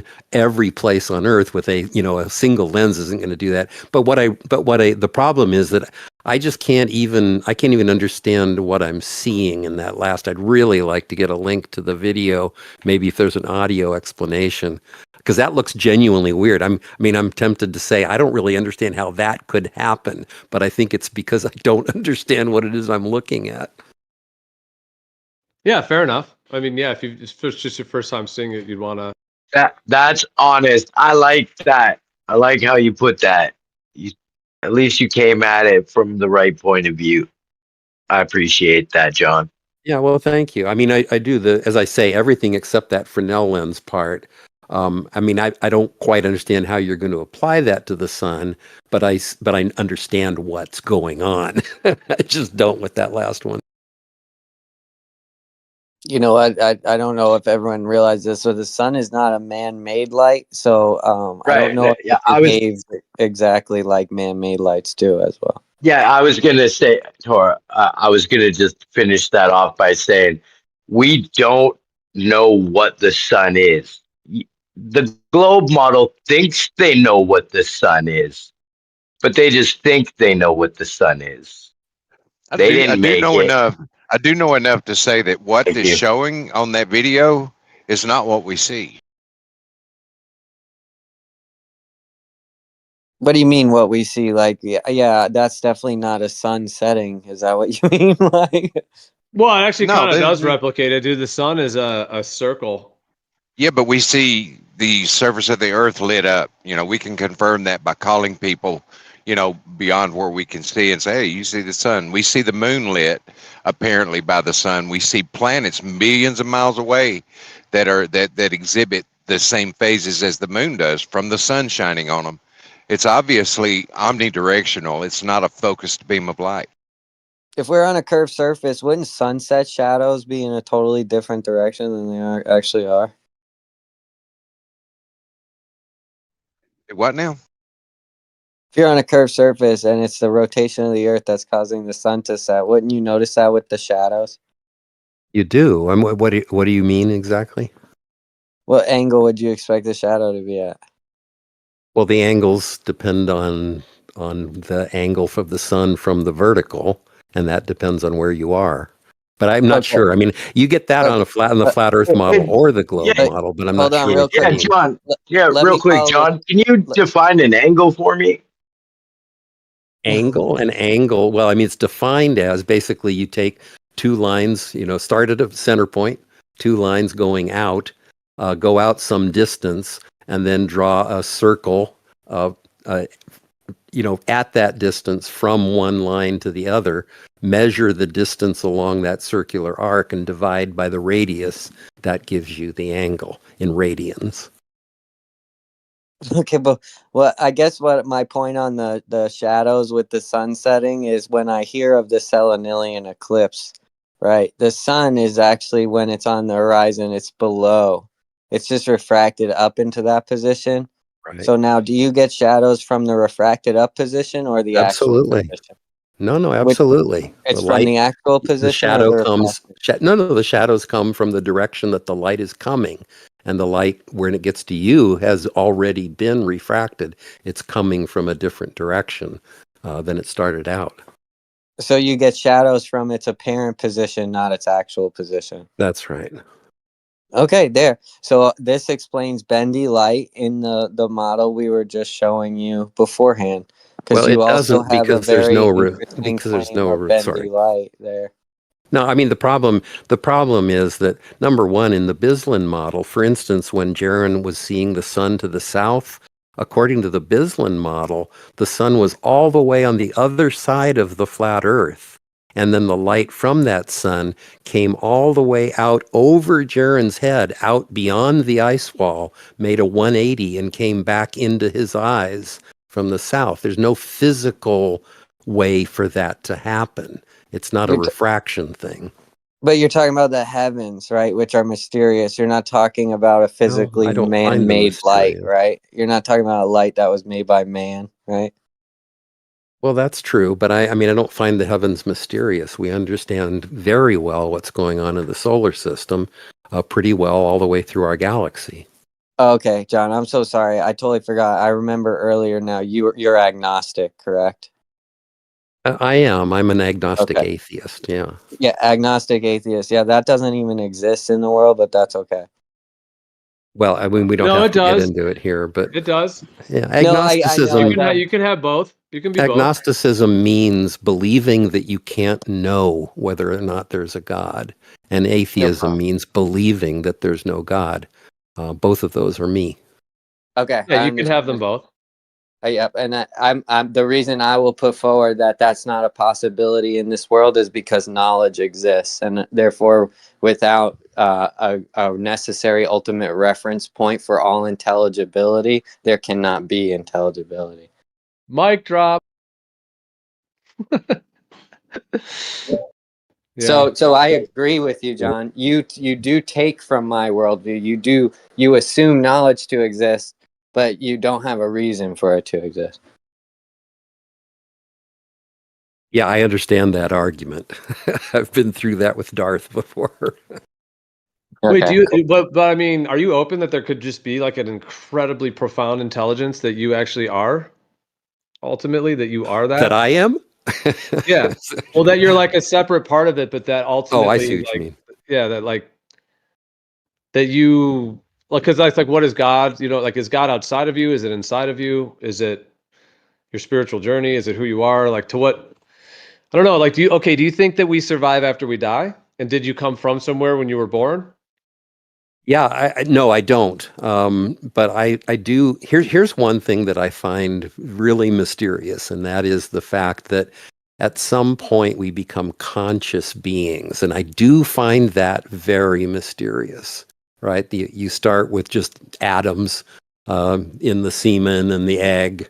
At some level, I mean, I think even you guys would probably agree that the stuff of life kind of gets formed in the mother and the father from atoms, and then somehow becomes life. And I find that, and it's not just that it becomes life, but it becomes conscious, becomes capable of wondering about what itself is, right? That introspective consciousness. And I don't think that the egg is conscious, but at some point it becomes conscious, and I don't know when that happens. I mean, I think that's a really interesting question. You've heard there's a spark of light at birth? Yeah, I've heard that term. Yep. Yeah, like it's actually even, I think, pretty much accepted in the mainstream that there's actually like an emission of luminosity. By the way, I was going to say before, that was actually from a point from way before. It would kind of shift it back, but just reminded me, we were talking about like the planets, as it were, and like they all move in the same path as the sun does. Well, not quite. I mean, between they're the similar, tropics. Well, they all move between the tropics, but just at all different rates. The sun. Well, but they don't move in the same does it- path. They, like I the mean, moon- they're moon does it once generally a in month. the ecliptic. Yeah, sorry. Oh no, I was just saying the moon does it once a month, the sun does it once a year, and then when you get into what they call the orbits, like let's say even like Jupiter, like 11.7 years, or Saturn 29.5 years, and like that's the amount of time it takes to move between the tropics to cover that whole that path. I hear what you're saying with the ecliptic, yeah, because I mean that's how they describe in the heliocentric model, but like with a planar Earth type of system, like they're moving in like between the tropics essentially, and they're just moving at different rates as they kind of ping back and forth above us, like as in their positions in the sky. Well, the moon gets as far as 28 degrees away from the equator. Sometimes, and on both sides. Sometimes it's wagging back and forth between 28 degrees and 18 degrees, and sometimes it's wagging back and forth, kind of the other side of the equator, the same way, right? 28 south to 18 north, and then 18 south to 28 north. So it's not quite between the tropics, and that's all of that's just because the Earth is tilted. And so everything is in the ecliptic plane or near the ecliptic plane. So all of it is because of the tilt of the Earth. You explain all of that tropic thing from the tilt of the Earth. If the Earth weren't tilted, then everything would be roughly at the equator all the time. The moon would be 5 degrees above and below the equator, and the sun could be right on the equator. But the moon's orbit is inclined at 5 degrees to the orbit of the Earth around the sun. So that's why you only get eclipses every 6 months. That's an interesting point too. I mean, I don't know if you understand the idea of eclipse seasons. Well, hold on. Before Yeah, sorry, I don't want to go. Well, and we did kind of jump back to this topic because we were on the other. We could stay on the other as well. Like we don't have to completely go on all this because I did kind of bring this up and I mentioned this. But like this, like I have the Bislin models pulled back up, but like with this kind of celestial sphere type of structure, like there is the band like of this kind of sphere that we were talking about before that kind of is like kind of like a hemisphere that's kind of half being cut off, as it were. Because in how that relates to the position, like when you're in the north and the south, or when you're at the equator, and then how could this be happening? But this is kind of like a tilting sphere. It's not a 23.4 degree tilted sphere. It's a sphere that tilts all the way from upright to all the way at angles, and then back to there at the equator, and then all the way up this way. But the thing is that the planets, as it were, as they call them in the globe model, and then the sun and the moon are also in this celestial sphere, as it were. They're like in this field, and they're moving in the same way that the stars are, as this celestial sphere kind of tilts in the way, meaning the sun, and then the sun moves like between the tropics, like 23.4 degrees, and then the equator, and then 23.4 degrees south, and all of that. So like right here, it's like closer to the Tropic of Capricorn here, because this is like equator. Well, the sun right now it's in January. Oh, I see what you're saying. Okay, yeah, right. Yeah, so like the sun seems to make that path as well along this, and all I was saying before, like if I go through the days of the year, we could see how the sun does the analemma as well. But like so that analemma, and that's moving between the 23.4, 23.4. So that sun right there making that figure 8 on that sphere would be what the analemma would be, and that would be moving between the tropics. But I was just saying that like Mercury, Venus, Jupiter, Saturn, they all also do this. Their own analemmas basically, and at their own rates, but they're different. They're not really the same analemma in the same way because they have retrograde cycles and stuff.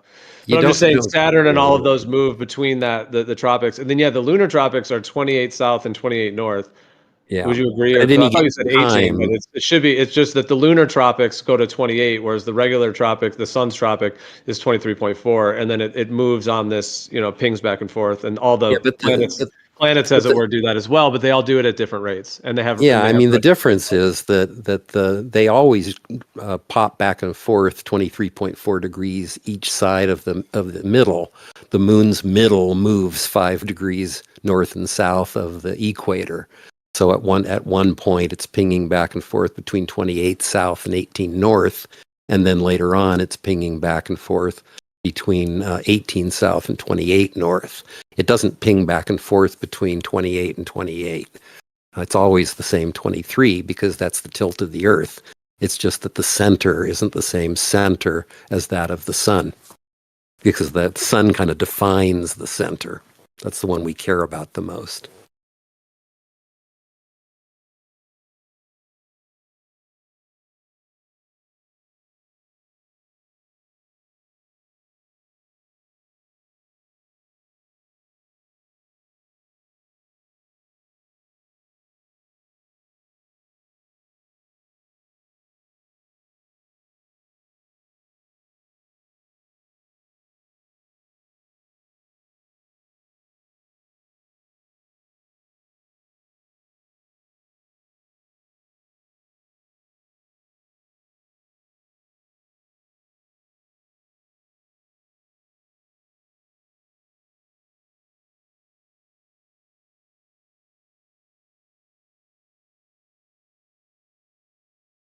You still there? Yeah, I think. I don't know. Was it just quiet for a minute, or? Yeah, I lost my audio for a minute, so I had to leave and come back. I liked what you said earlier, Gio, about the race. Like now this puts a race, like there's going to be the dual pole model coming, this AE model with maybe some more explainability. Like it's going to be really cool what's coming in the future. Do you know, have you looked at the AE model centered on Africa, West Africa?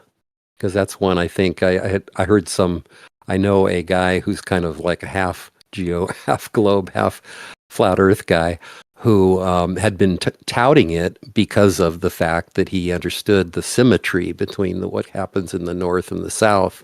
And if you center the AE map on basically the equator and the 0 degree longitude line, or any other place on the equator, you get a nice symmetric north-south thing. The AE map then treats Antarctica and the North Pole the same way.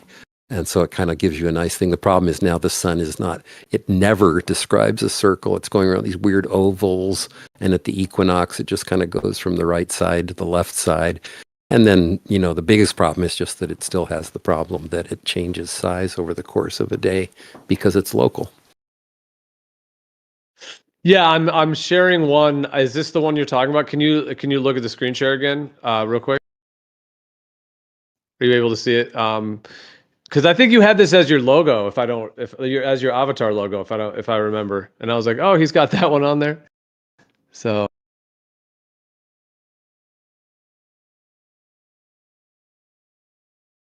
You're talking about like a 2-pole, because there's a bunch of them that are like that. I posted the kind of heart-shaped one. I'm sharing it on the. That's the one I'm working on. Yeah, that's kind of the one, Brian. It's like basically like a 2-pole. For almost a year, man. But I mean, there's a few of them. Like, even like check this one out too.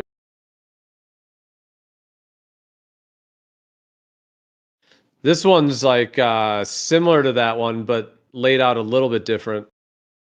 That one's called the Lambert Azimuthal Equal Area Projection. That's what that one is. It'd be so helpful if we had That's exactly right. Yep. Someone with Polaris like 90 degrees above them. So and like they marked like where they were, like how far from some stuff. Because does that even exist? I did one with Cancer and Capricorn and the equator. And so Brian, the next one I'm going to do the 2 polar circles and shit. All right, so there's a lot of these. Okay, there's this one, and then one of my favorites is, of course, the heart-shaped. Nobody goes with that. I really do. I think we should go heart-shaped Earth. Earth is an anagram for heart, and vice versa. Same letter. Exactly, but why should it hard at the top and not the bottom, though? Like they say, if you follow a magnetic compass, it doesn't lead you right to the North Pole. It kind of leads you to the side and then wraps back around, kind of like a heart. So the real problem with that is if you live in if you live in eastern Siberia, you got that big gap to get over to your friends.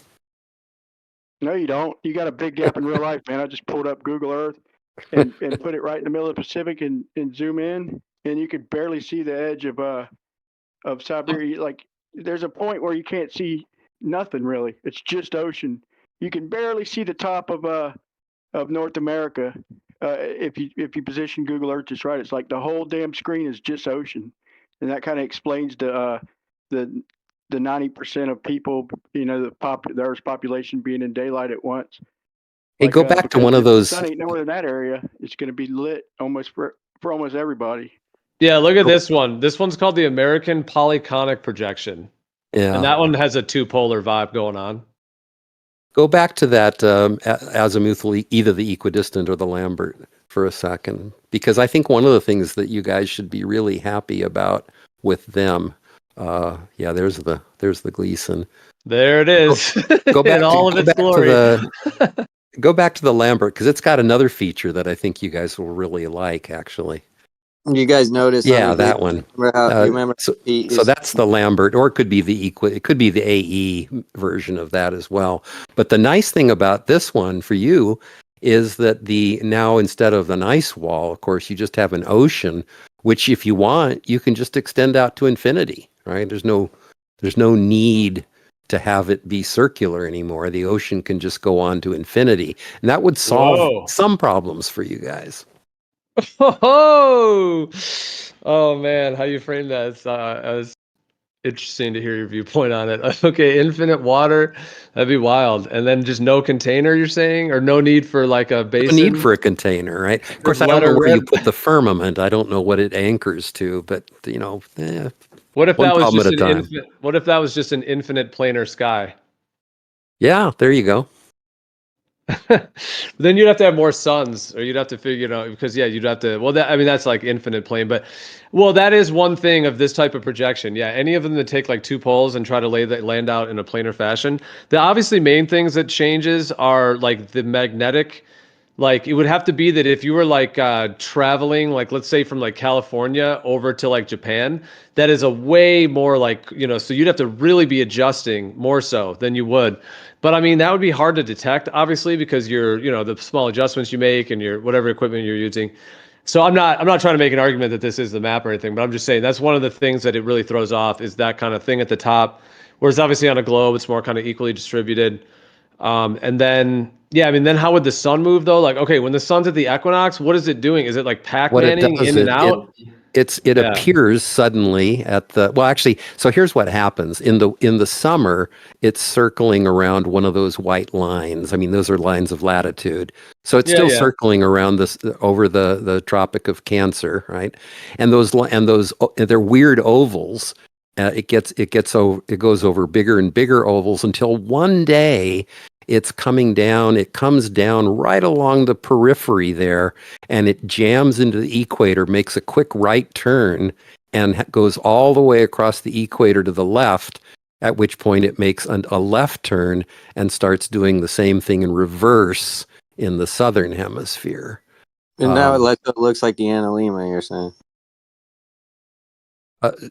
Well, it doesn't really look like it's a long spiral path, right? It's going around and around and around and around, and then one day it goes right along the equator. It comes down to the right side of the equator, makes a 90-degree sharp turn, goes across the equator, makes a 90-degree sharp turn to the left, and now it's in the southern hemisphere. And now it starts going around those white lines, the latitude lines, closing in on the Tropic of Capricorn. And when it gets there, it bounces back out, just retraces its steps. Yeah. Every equinox, okay, can I? It'd have to take a different path, but it's gradual though. All right, so Brian, or no, not Brian, but I was just trying to get this up quickly. Screen share. Okay, you know what it would be like, John? If you're looking at the screen share, can you see it? Yeah, I can. An electric field. And that's a ferrocell on the right, which is a ferrofluid that is actually creating a real representation of the field lines of a real magnetic field with ferrofluid. That's basically the equator line straight. You have these rotating areas, regions, north and south. And however the land's laid out, that's a whole story. As a whole thing we could figure out. I don't mean a story. I mean a whole journey. Really, is what I meant. And has the whole of what the actual layout of the land is. But like that layout of that other map, like kind of has that 2-pole system. And when you look at a magnetic field, these flux lines do match the star rotations and the suns and the 2 24-hour suns. Well, there you go. I think that's the new. I've been saying that. I think it's the new model. I was just going to say, I do think I've been saying since before this weekend. I was telling my friend who's been touting that map. I've been telling him I think he's going to be in the vanguard because I don't see anywhere else to go. Frankly, has to be something that treats the 2 poles symmetrically, and it's hard to imagine anything else. Yeah, but but then can the land be laid out with anything like this that would match enough to what they could do to pull off a globe deception? No. Because of the size of the sun. I mean, that's the thing that in my videos. That's the thing. We spoke about a month ago, real quick. I sent him the model and showed the angles, how the angles, for the most part, work. I have to do some fine tuning, but just in general, they work. But he said that it's easily debunked because of the size of the sun, and I'm like, what? The size of the sun is just a thorny problem. You can't really get rid of. I couldn't believe it. I like this one. I've always liked this one. That's a good one. Yeah. Now you'd have to have like some effect of the sky though. I mean, what's cool about this one is it shows the converging longitude lines in the south, but obviously it makes it into like 4 corners. So yeah, you'd have to have like further verification that there are actually 4 corners in that way to really, which is what I've always said, like to be able to travel between them. And then would that mean there's like 4 star rotations and 4 suns or something, or some kind of holographic, quadruple sun thing, which I still think is a cool idea. But I mean, to validate that, we'd have to be able to travel between them, is really where the key to just deciphering that, because the big difference on any planar surface that has the land coming out like this, you either, to have these effects happening in the south, you either have to have like multiple actual poles or some effect of the sky that moves with you, and that pole is just always there. Which I was going to say this before, how like a few things, like how like a rainbow, like if I'm looking at a rainbow up on a mountain and it's amazing, somebody else could be a slightly different angle and they don't see the rainbow. So I just find that interesting. What do you mean angle? They'd have to be in a different place. I mean, if you look at a different angle, you're not going to see it because you're not looking at it. I'm just saying, like, it doesn't really like exist for everyone physically in a 3D way. Like, it could, like, someone could be seeing, even at the point, like maybe the dramatic example, like even this might be a bit dramatic to say, and I don't know that I have like instant evidence to show this, but let's say you had like a mountain and there was a rainbow up on top of the mountain. You had some people that were on one side of the mountain, they could see the rainbows, and other people are on the other side of the mountain, down at ground level. And then both of them are at ground level. One side sees the rainbow, the other side doesn't, but the rainbow is at the top of the mountain. That kind of idea. Yeah, no, you can never tell where rainbows are where the rain is. I mean, the rainbows are caused by light refracting through raindrops. So if you're on the other side of the rain, then you're not going to see it. Or if you're in a place where there's not rain where it has to be. The center of the rainbow is always the anti-solar point. If you see the sun at some place, you look directly opposite that, the rainbow will be a perfect circle centered on the anti-solar point. That's just a result of the way refraction produces the rainbow in spherical raindrops. But you have to be in a place where those raindrops. What I'm actually kind of referring to is really polarization, which is ultimately kind of what I was in a way the polarization, the way that rainbows are not necessarily like 3D objects that everybody can see from every angle. And which also like the thing I think Brian mentioned it earlier, but which goes with this as well, is that phenomenon where when the sun's setting and you're kind of on the beach and you're standing there and your feet, you kind of look along the water. And you see that reflection that goes from the sun that's setting like right on the water there all the way to your feet. You get this like beam of reflection. However, if somebody's standing 10 feet to the left or 10 feet to the right, they won't see it at all. Well, they'll just see their own version. They'll see their own version. Yeah. So there's it kind of with that along with the rainbow thing, I was kind of alluding to some of the interesting features of the sky. But it's just because you have to be, all you can see is the light that comes to your eyes, and the light that comes to your eyes with that. How about this? This is an interesting. Ryan, bro, you interrupted through his whole thing. Hold on, man. Just let him finish, and then you can go. John, well, I was just going to say, in the case of the ripply, reflection of the sun, that's because the water has different angles because there's waves, and so it will reflect the light. And light has to come down; it reflects off just like a mirror. But there's mirrors at all possible angles, and so some of them will reflect light into your eyes. But they're reflecting light that's coming down from the sun, so it bounces off in that same vertical plane. The light that you get will be in that vertical plane. Next to you, the person will see his own version of the same thing, right?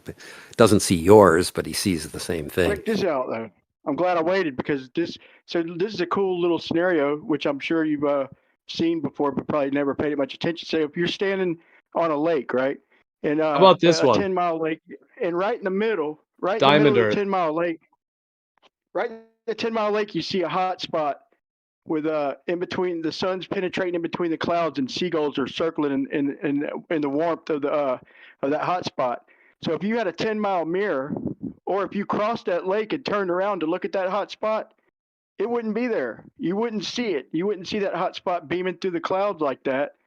Or if you had a mirror looking back at yourself, stretched across the lake to see the seagulls in the hot spot. So that shows that it's some type of infinite focal point, because it focuses different for everybody, and that's not just because of distance, man. There's other interesting characteristics like the one I just explained and the one Geo just laid down. Yeah, there's actually a lot of models that have this. Look at this diamond one. This one's called a Adams hemisphere in a square projection.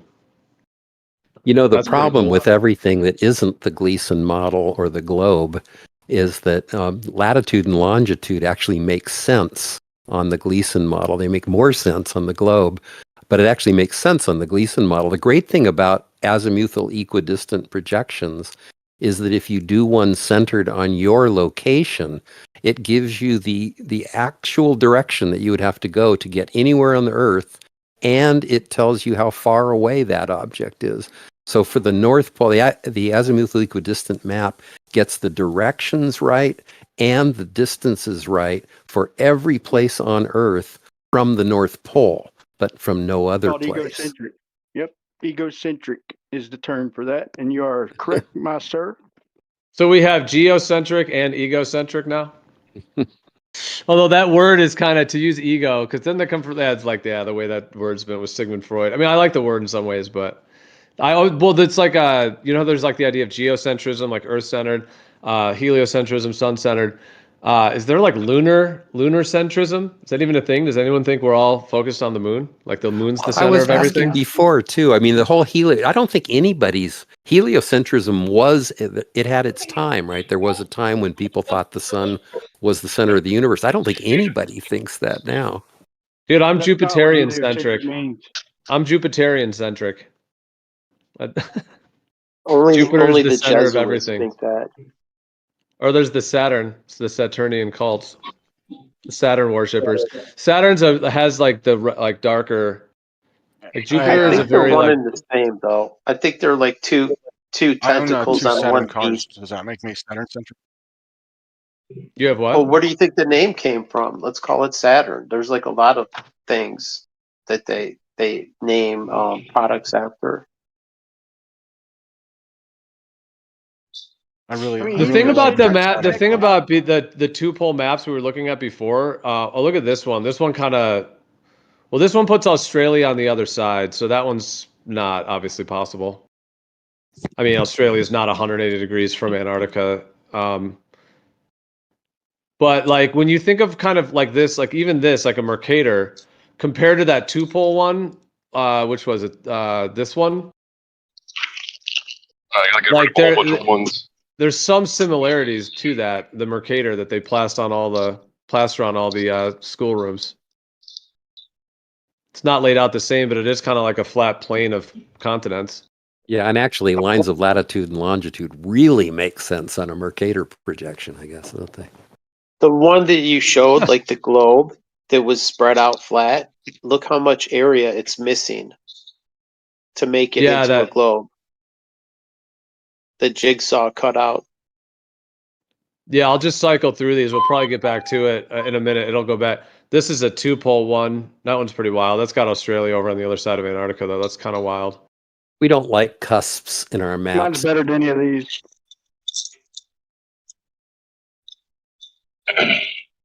Way better. There's a bunch of Mercator-esque ones here. Oh, look at that one. Onion. That one's the oval. That's the oblate spheroid, yeah. But the whole idea of the waters being held in, John said earlier, Ron, what do you think of this? Like, I mean, just in general, because we were looking at this one and we were talking about how, like, if Antarctica is just a continent, and if you had, and this would be a 2-pole, which would be like North Pole, South Pole, 24-hour sun on the north, 24-hour sun on the south, magnetic field, which if you're looking at the screen share, this how it relates to this, like this exact pattern of an electric field within a circuit, within circuitry, and this shows a Ferrocell over here on the right with it, and so that pattern. But if you had a planar surface that was, and then there's this one too, that's a little bit different looking, but anyways, but that would end up being like Antarctica would actually be a continent, and then the north would be the north, but it would still be planar. But then like there wouldn't really be like an ice wall or whatever. And then John was saying, what if it's just infinite water? Yeah. Well, yeah, that's a possibility. But yeah, the way how you depicted South America, that's like a Mandela effect. How it's been veered off to the east when it used to be more off to the west. Maybe they're revealing something with this. I don't know. Like the map has changed. Like the positioning of South America, it used to be almost directly under North America and slightly off to the west. Hey, what? Yeah, the way I remember it. I mean, everyone may remember it differently, but I remember South America being like off to the left, off to the west more. But that's my recollection. You mean like more centered under North America? Is that what you're saying? More centered, but also off to the west, more to the west. So well, that's this one more goes centered off to the east. Say if you went directly south of New York, right? You would be in like central South America, like maybe like it didn't used to be that way. The positioning. I think it did. No, I know what you're saying though. I do kind of resonate. Well, he said it was a Mandela thing, right? But I do kind of know, like when I was a child, I did think of it more, because even now I think of it as a more straight thing as I'm looking at some of these. But yeah, but I've also remembered like because I know what you mean though, dude. I think like we grew up in a similar time, so that's kind of interesting. But you know, one of the interesting things is that most people think that Greenland is kind of off to the northeast, right? Which it is kind of. But if you look at it on the Gleason map, which gets the north hemisphere pretty good, or the globe. Any map that actually does a good job will show you that Greenland is really above North America, not east of it. No, dude, it's funny you say that because I think of it as more off to the east as well. The minute you started saying that, I was like, yeah, I know, dude. I have that too. The Gleason map gets it right. It is above North America, not. But really do you see how they paint it? It's all painted white, and there's areas of Siberia that are not white, that are further north than Greenland. So something's going on with just a cover-up. Here, let's whitewash this whole continent. Well, I don't know about Siberia. I don't think Siberia is covered in permanent snow. No, it's not. It's not. They have a warm summer.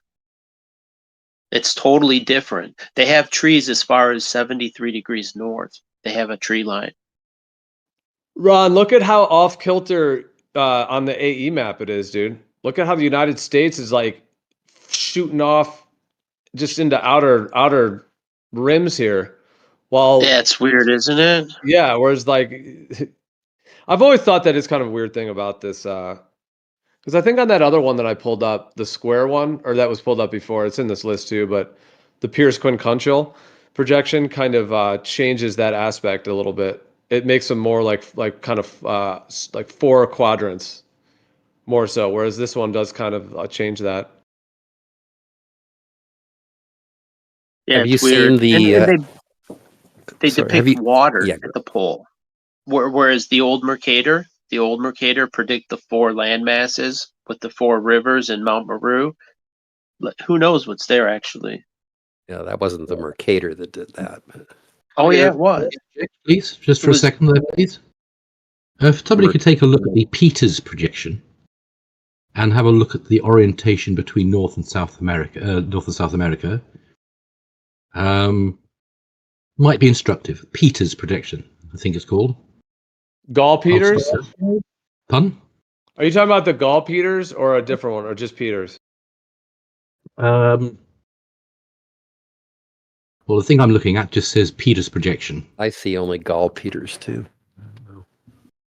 It's a representation of land area. The size of continents are correct, so it's been slightly changed from the Mercator, and it's one which is it's actually an equal area projection. Yeah, right. Yeah, but so if there you was a take more. look at that, you'll find that North and South America are very much more north-south aligned than. Here, wait, I got it. Well, that's what I was asking. Hold on. Well, sorry, I interrupted. Now that I just pulled it up, so if you want to explain it again, now that I pulled it up, this one's called the Peters World Map. So this one's just Peters, but there is also the Gall Peters, which is a kind of a famous one. I think it's the Gall same Peters map. projection. Pretty It sure is very. this is that. I think it's the same. Yeah. The only point that I'm It's the making, same actual map, but this one is just has the. I just didn't know if you were gonna be which one, but I got them both. right? There's this I'm not one. making any This is particular just like a standard Gall Peters, which yeah, it's. other So than okay, to point so out- what are you saying about it? You earlier on were saying about remembering that the North and South America seemed to be much more above one another. Which they Or are some on of this them. one. They are on They this are. one. somewhat. That's my point. Well, I rather think it's depends which projection that's you're a looking at. psychological effect of the fact that the vertical distances are so stretched, so it looks like they're more vertical because you take the actual map, or you take any other map and stretch it vertically. It's going to make it look more aligned. Well, and this is actually the one, Ron, if you're still in here, Ron, this is the one that we were taught. Like, I mean, this is the classic one that's on the wall of a lot of, schools in our generation. I mean, that it's either a Mercator or Gall Peters. Remember when they had that whole episode on like Oprah where they're like, "You've been lied to about the Earth" or whatever, but actually it was just about this, about how like distorted these maps are. But it was like almost made it was like on Oprah, and it was like, "You've been lied to about the map of your world." They made it all dramatic in like their intros for it. There's another like a AE style Mercator where it depicts Mount Meru and the 4 land masses. It's like it depicts the North Pole. That's the one I'm talking about, not the current one, the classroom style rectangular flat map.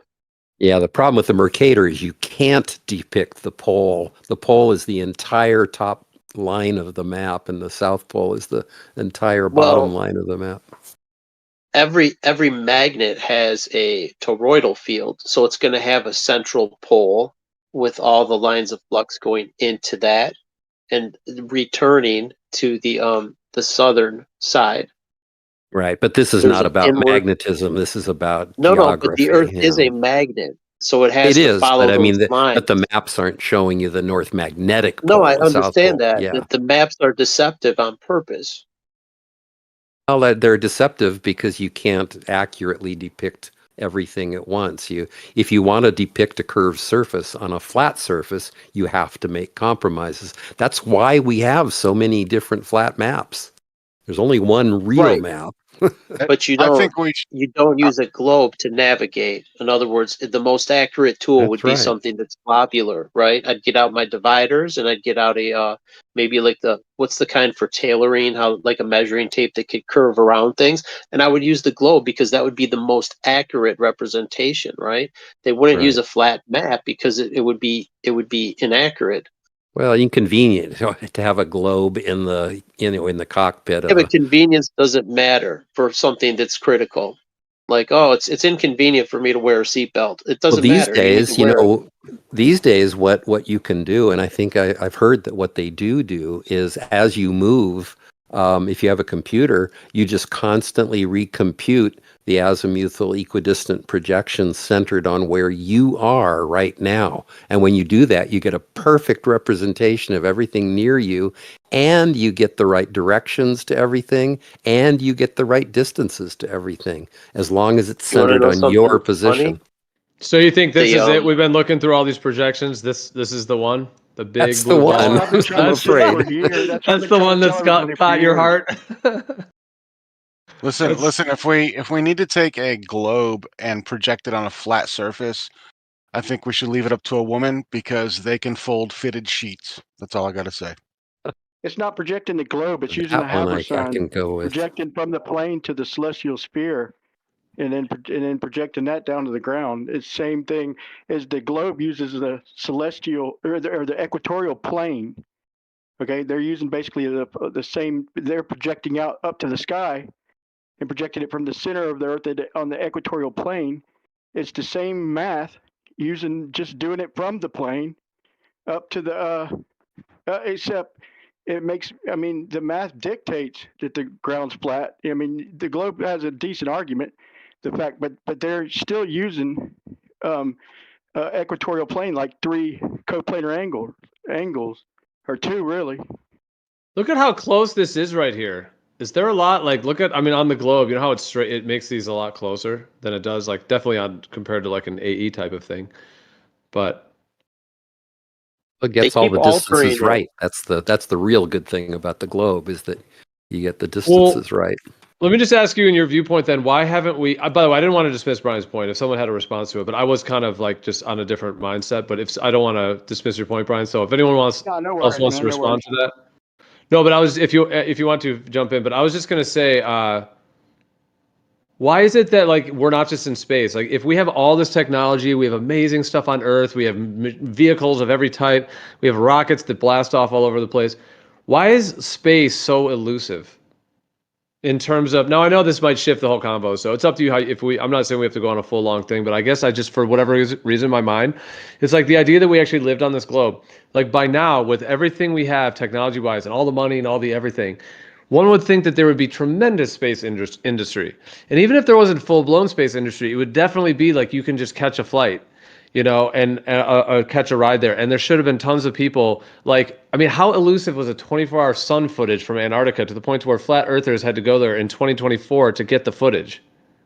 And you do know there is a huge space industry. I mean, no one could deny that flat earthers using that term. Hold on, no one could deny that flat earthers using the term flat earther, because it is related to that, because they call, in terms of that, of what it is. Like, they had to spark that trip to even happen. So I'm just saying that's how difficult that is. And then we get all the globe footage, but it's like, if it was a globe, why wouldn't we already by 2024 have plenty of validation and plenty of our friends and people that have been up there, seen it as a ball? We could do it ourselves. Boom. We do have plenty of validation, and of course you can, if you have enough money, you can pay and go up and see it yourself. I have a friend who's been up 3 times. A lifelong friend of mine. What has he seen? He's been he rode on the shuttle 3 times. He actually did an untethered spacewalk one time. So he himself was a satellite going around the Earth untethered to anything. He went halfway around the Earth while he was doing that.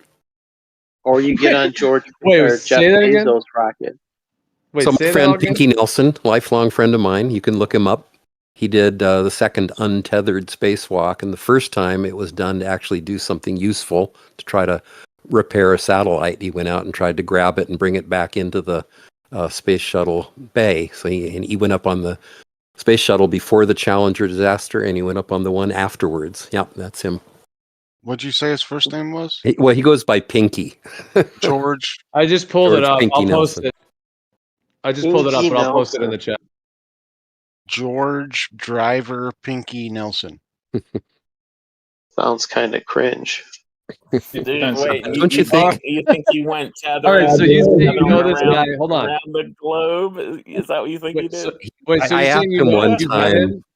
I asked him one time if he had made full orbit, but he was only out for maybe 45 minutes or something. So he didn't made about a half of an orbit. Yeah. Wait, so are you saying your friend? Hold on, your friend? You're friends with him, or you've met him, I or gotta what? say this, Gio. I'm a Please. lifelong friend. We went to college together. Anybody who does spacewalks piss me off because I can't walk.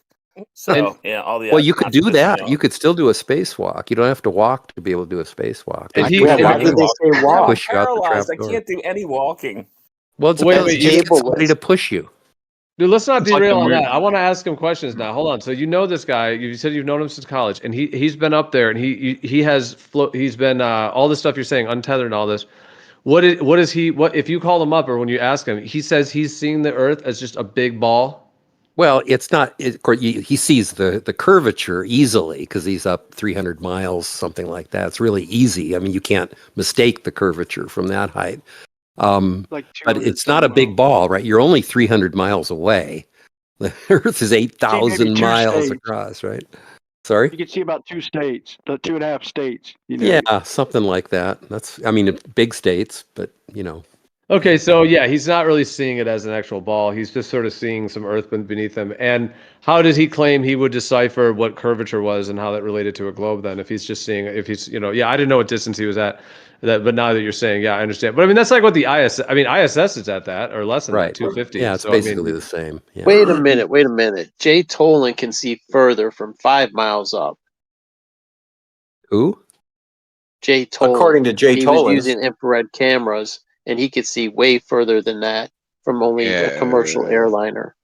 Yeah, they Well, you can showed see that he from, was from a commercial was airliner, missed. I think you can see about 200, 150, 200 miles, something Well, like he's that. got one video where he's over St. Louis and he says he can see the far side of Hudson Bay, which is like 1,700 miles with an infrared. No, you can't. Yeah, That's that's not true. no the way. only question. He Yeah. sees clear across Florida though, from the Gulf Coast, from way off Florida, and he sees clear across it. So Yeah, that that's, was that's definitely debunked at too. least 250 miles. It's in Well, infrared though. Infrared sees through all the distortion and all the pollution Yeah, I and mean, such. the one Wait, I was so- telling in St. Louis, I mean, it's clear as day. Like you can line it up with all the rivers and the Great Lakes and everything, and you can see Hudson Bay from At what altitude?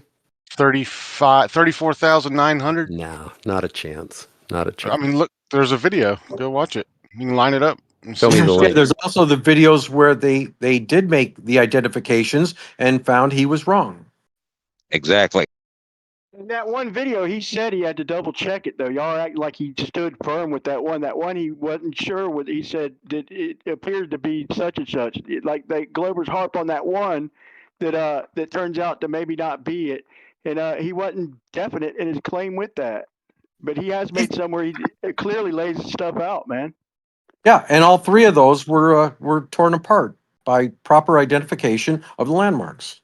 How can you clearly tear apart seeing across a panhandle or Florida, like from the Gulf Coast, like for almost an hour off the freaking coast of Florida, and see all the way to Florida, then across Florida, the lake in the middle of Florida, and then the Atlantic Ocean? How do you misidentify an ocean across Florida, man? Tell me that. All right.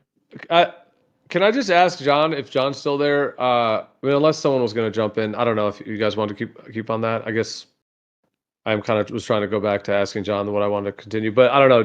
Shubil, did you have a response or? I didn't know that Jay Tolan's had a Florida observation. I was talking, Jay Tolan's had a couple from an airplane where he had said he was looking at Baja California, and others had properly identified the intermediate landmarks, and Jay Tolan's had misidentified like everything. Okay, but That's what usually about the rebuttal is what they claim with him. But well, can I just ask real quick, just with John? So you said you've known this guy. Hold on, just real quick, just with the George Nelson guy. You said you grew up with, or you went to college with him and stuff. Now Known he, them for 50 years. Yep. Yeah, so he's claiming to be obvious. So like an astronaut. Has he been further than that, or is that the furthest he says? No, he's that's gone? it. He went up in the shuttle 3 times. He went up, his last time he went up, so he'd gone up the time before the Challenger disaster. At that point, he was one of few astronauts who'd been up twice, and they wanted a really experienced crew for the next one after the Challenger disaster. So he went up again, and then he knew that he wouldn't be in line for another flight for years. So he quit the astronaut corps at that point. All right. Now, do you think he saw anything that would, for him, be difference of confirming a globe rather than anyone else who hasn't been on that? I can assure you that he didn't. Didn't what? Yeah, No, even what if I'm he- at. Well, hold on. Yeah, Are even you- if he, I'm sorry. Well, are you understanding what I'm asking? What I'm saying is that has he, in what he's done, has he seen the Earth as a globe more in some more confirming way than what any of us who haven't been up there, basically? Well, so what he saw was a very clearly curved horizon. For 300 miles, the curvature of the horizon is unmistakable.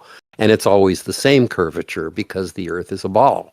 If it were some shape other than a ball, then the curvature of the horizon would depend on, where you were, whether you were near the edge, if it was a plane, or, if it was a square, you'd see the corners. Or I mean, I don't know. But if he was at 300 miles, then like he would be seeing basically more or less what the ISS footage shows, plus a little 50 miles, a little further or whatever. That's yeah, right. because if he's at 300 miles, the ISS like 250. So that amount of curvature, which obviously is enough curvature that they decide to run that and show people, hey, here's the Earth as a globe, even though it's not the whole globe.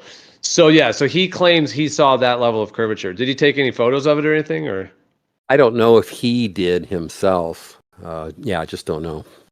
Yeah. Is there a mission, somebody claiming that. So anyone just in general, in a very general. So my last question is: someone just in general kind of asked someone from a perspective that the Earth is stationary and planar, and that space it's not a globe, or it doesn't even have to be stationary and planar. It could just be not a globe.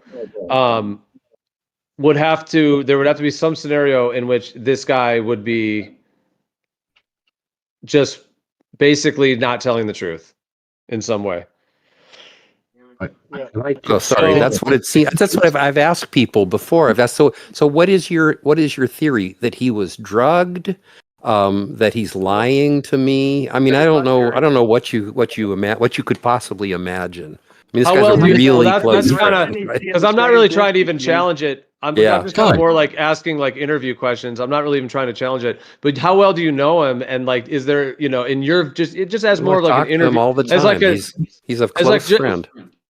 Okay, well that's what I would ask. Like, and if you want to expand on that, meaning just like if as much as you want to share, like at what level do you kind of have how well do you kind of know him, and is there any just like how well do you know him that do I think he might be lying to me? I mean, is that that he's honest about all of it? Yeah, that's the question. Because obviously he works for NASA. You know how much people question NASA. I can't tell you how ridiculous it is to imagine that Pinky would lie to me. We are good friends. And I know you can see he was in the astronaut corps. He lived in Houston for a long time. We lived together on Whidbey Island, not together, but my wife and I bought a place on Whidbey Island one time because he used to live up there with his wife. So we'd see him every summer. He was a provost at the University of Washington. He started a physics education thing at Western Washington State in Bellingham, where he's retired and living now and enjoying his life. And he gets to go on free cruises around the world. He gets hired on as the astronomer, and then he gives courses. What a great life! Free cruises, briefly. Of course, that's probably it. Wait a minute. Now I think about it, maybe he's being bribed to continue the conspiracy or something. It could be. Yeah, right. Yeah, but if he sees the horizon, that's a respectful direction he looks troll right there. A troll comment. Right? Right. Can I please ask a question? So somebody asked, did he take any pictures? Which is a perfectly reasonable question. Is there mission camera footage, from his point of view? Did they do that back then? I know they do. Yeah, now. I was just looking. I'm going to try to find. There's a great I think it's his whole when he went out tetherless. There's a great video of him going out to the satellite, trying to attach. It turns out there was a mix-up because they spent $1 million building this harness that he wore on his stomach that he was supposed to be able to fly up and then attach to a knob on the side of this satellite. And he discovered when he got out there that the knob had been covered by a piece of insulating material just before launch. So the whole thing didn't work. And he ended up kind of bouncing off the satellite and putting it into kind of this, what's called a flat roll. It was no longer spinning in a controlled way. And then they spent the next day trying to figure out how they were going to wrestle the thing into the shuttle bay. They ended up capturing it with the shuttle arm and pulling it in. I don't know exactly how that worked, but I have a video. Let me just give me a moment. You guys carry on. I'll find the video and post it. I just want to make one point before we move on there. Yes, it's mission footage. The purpose of that is not specifically to try to show you the Earth curve. It's concentrating on what he's actually doing. If he does happen to take a look around, we'll be, fortunate. Just don't, trying to sort of understand or manage perhaps the expectations of what it is you might want to see in such a video. It's a fisheye not to be horrifically disappointed if it's not quite what you might expect.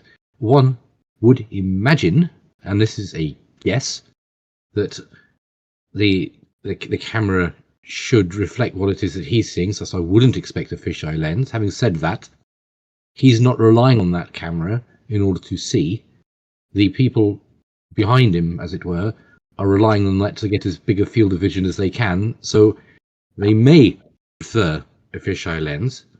You've got to consider what the film is for, and what it's being, what its purpose is, in order to establish what you think perhaps your expectations might realistically be. And I just wanted to point that out before we take a look at it and go, oh, but that's a fisheye. Yeah, okay. There's every possibility that it could be because of what it was for, but I'm not going to. Well, the assertion is right that if you're going to use the camera, point that out. That's all.